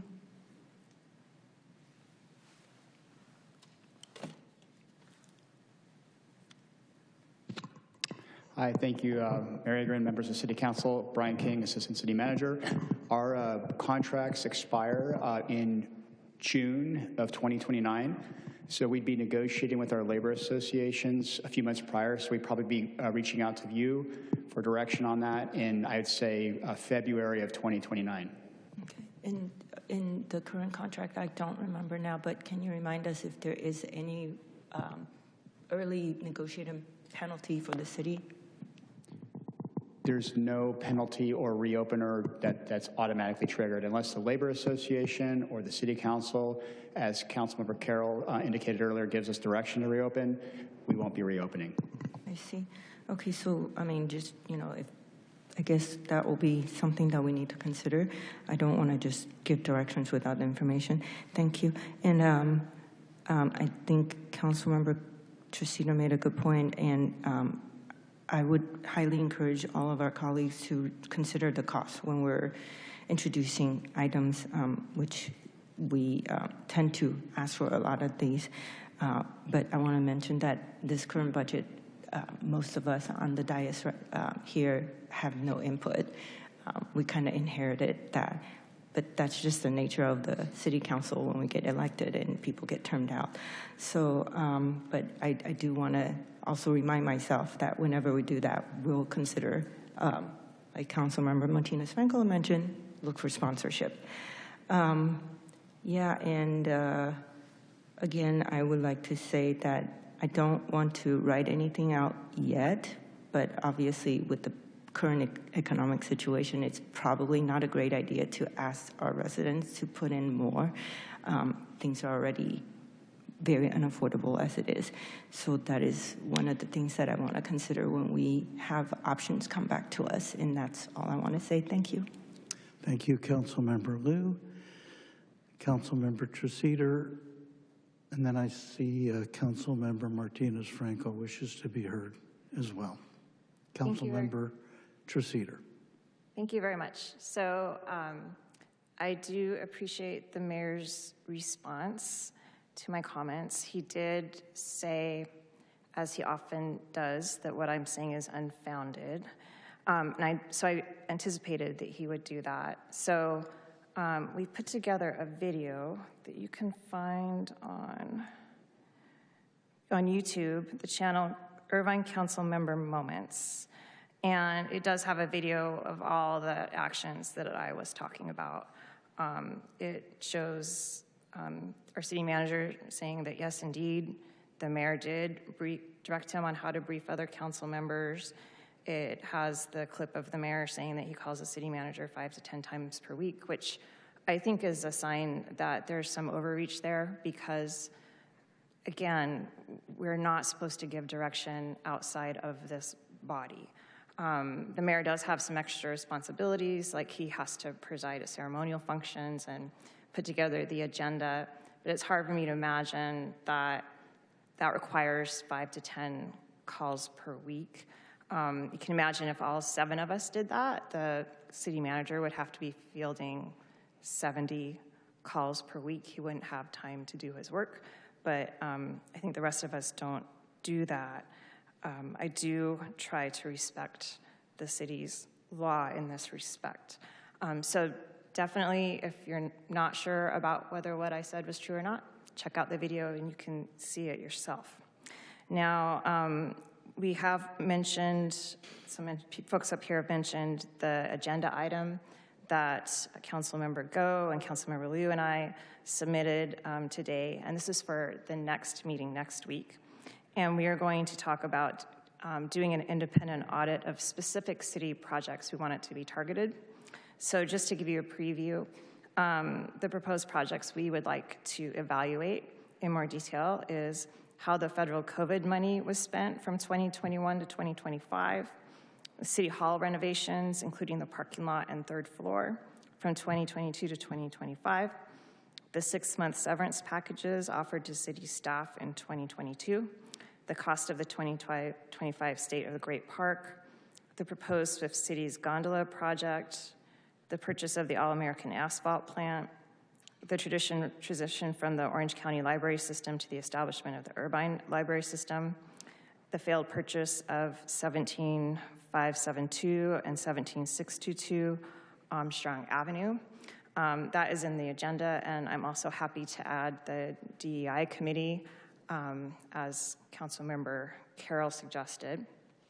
And I'll just say that, yeah, this is just really uncomfortable. I don't want to have to be talking about concerns that I have that are systemic that might be going on behind the scenes. It would be so much easier just to let it go. And I just think it's really important for the public to know about it so that we can try to air this out and make sure that if there's anything that was happening in the past that may have put us in this situation, that we correct it going forward. Thank you. Councilmember Martinez Franco, I think we'll be able to end the various rounds with your comments, and then if there's a go forward on the motion, we'll do so after you have a chance to speak. All right? Right. Thank you. I wanted just to address, I haven't addressed the motion. I do appreciate the length of the motion, to Vice Mayor Mike, all the effort that you put into that. But I'm concerned that this is something that the city manager should be doing already, and the only thing that I do appreciate the most is the fact that now you are going to be teaching us to being the newest council member. I know that all these procedures that Vice Mayor might list in his motion probably stay behind doors. Probably those are procedures that you already do with your staff, and you just bring us the digested information so we can just process it faster. I actually am curious to learn about all these things, and it's going to be a great opportunity. I see it as a great opportunity, but to the point to the mayor, I feel like this is a work that you already done. I would like to make a friendly amendment to the maker of the motion, if that's okay, that instead of 60 days, we'll give them 90 days. Thank you for those comments. So just to be clear, you're just changing it from 60 days to 90 days? That's acceptable. Was there a second? Who seconded the motion? Mayor, you did. Oh, you did, Mayor. Oh, I did. It's all right with me.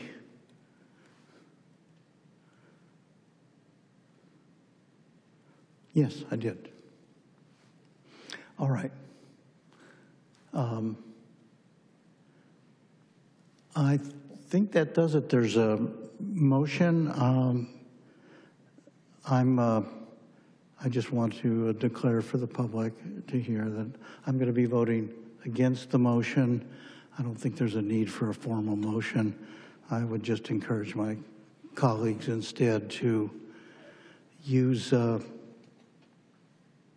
Vice Mayor's submission and any of their own time and staff and finance commissioners to interact directly with the city manager and with Dale and Jonathan and others in finance. So that's why I will be voting against this.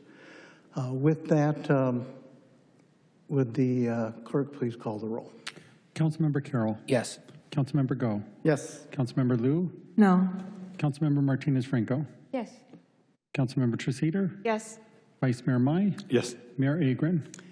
No. Carries 5-2 with Councilmember Liu and Mayor Agran voting no. Thank you. I want to again thank everybody for their participation this afternoon. I think we learned a lot. There were some creative and useful suggestions, many of them made. I know our staff will be taking all this into account as we continue to work through the budget process. With that, the meeting's adjourned. We don't need a motion, do we? By consensus, unless anyone agrees or disagrees. Anybody want to stay? Yeah, I want to keep going.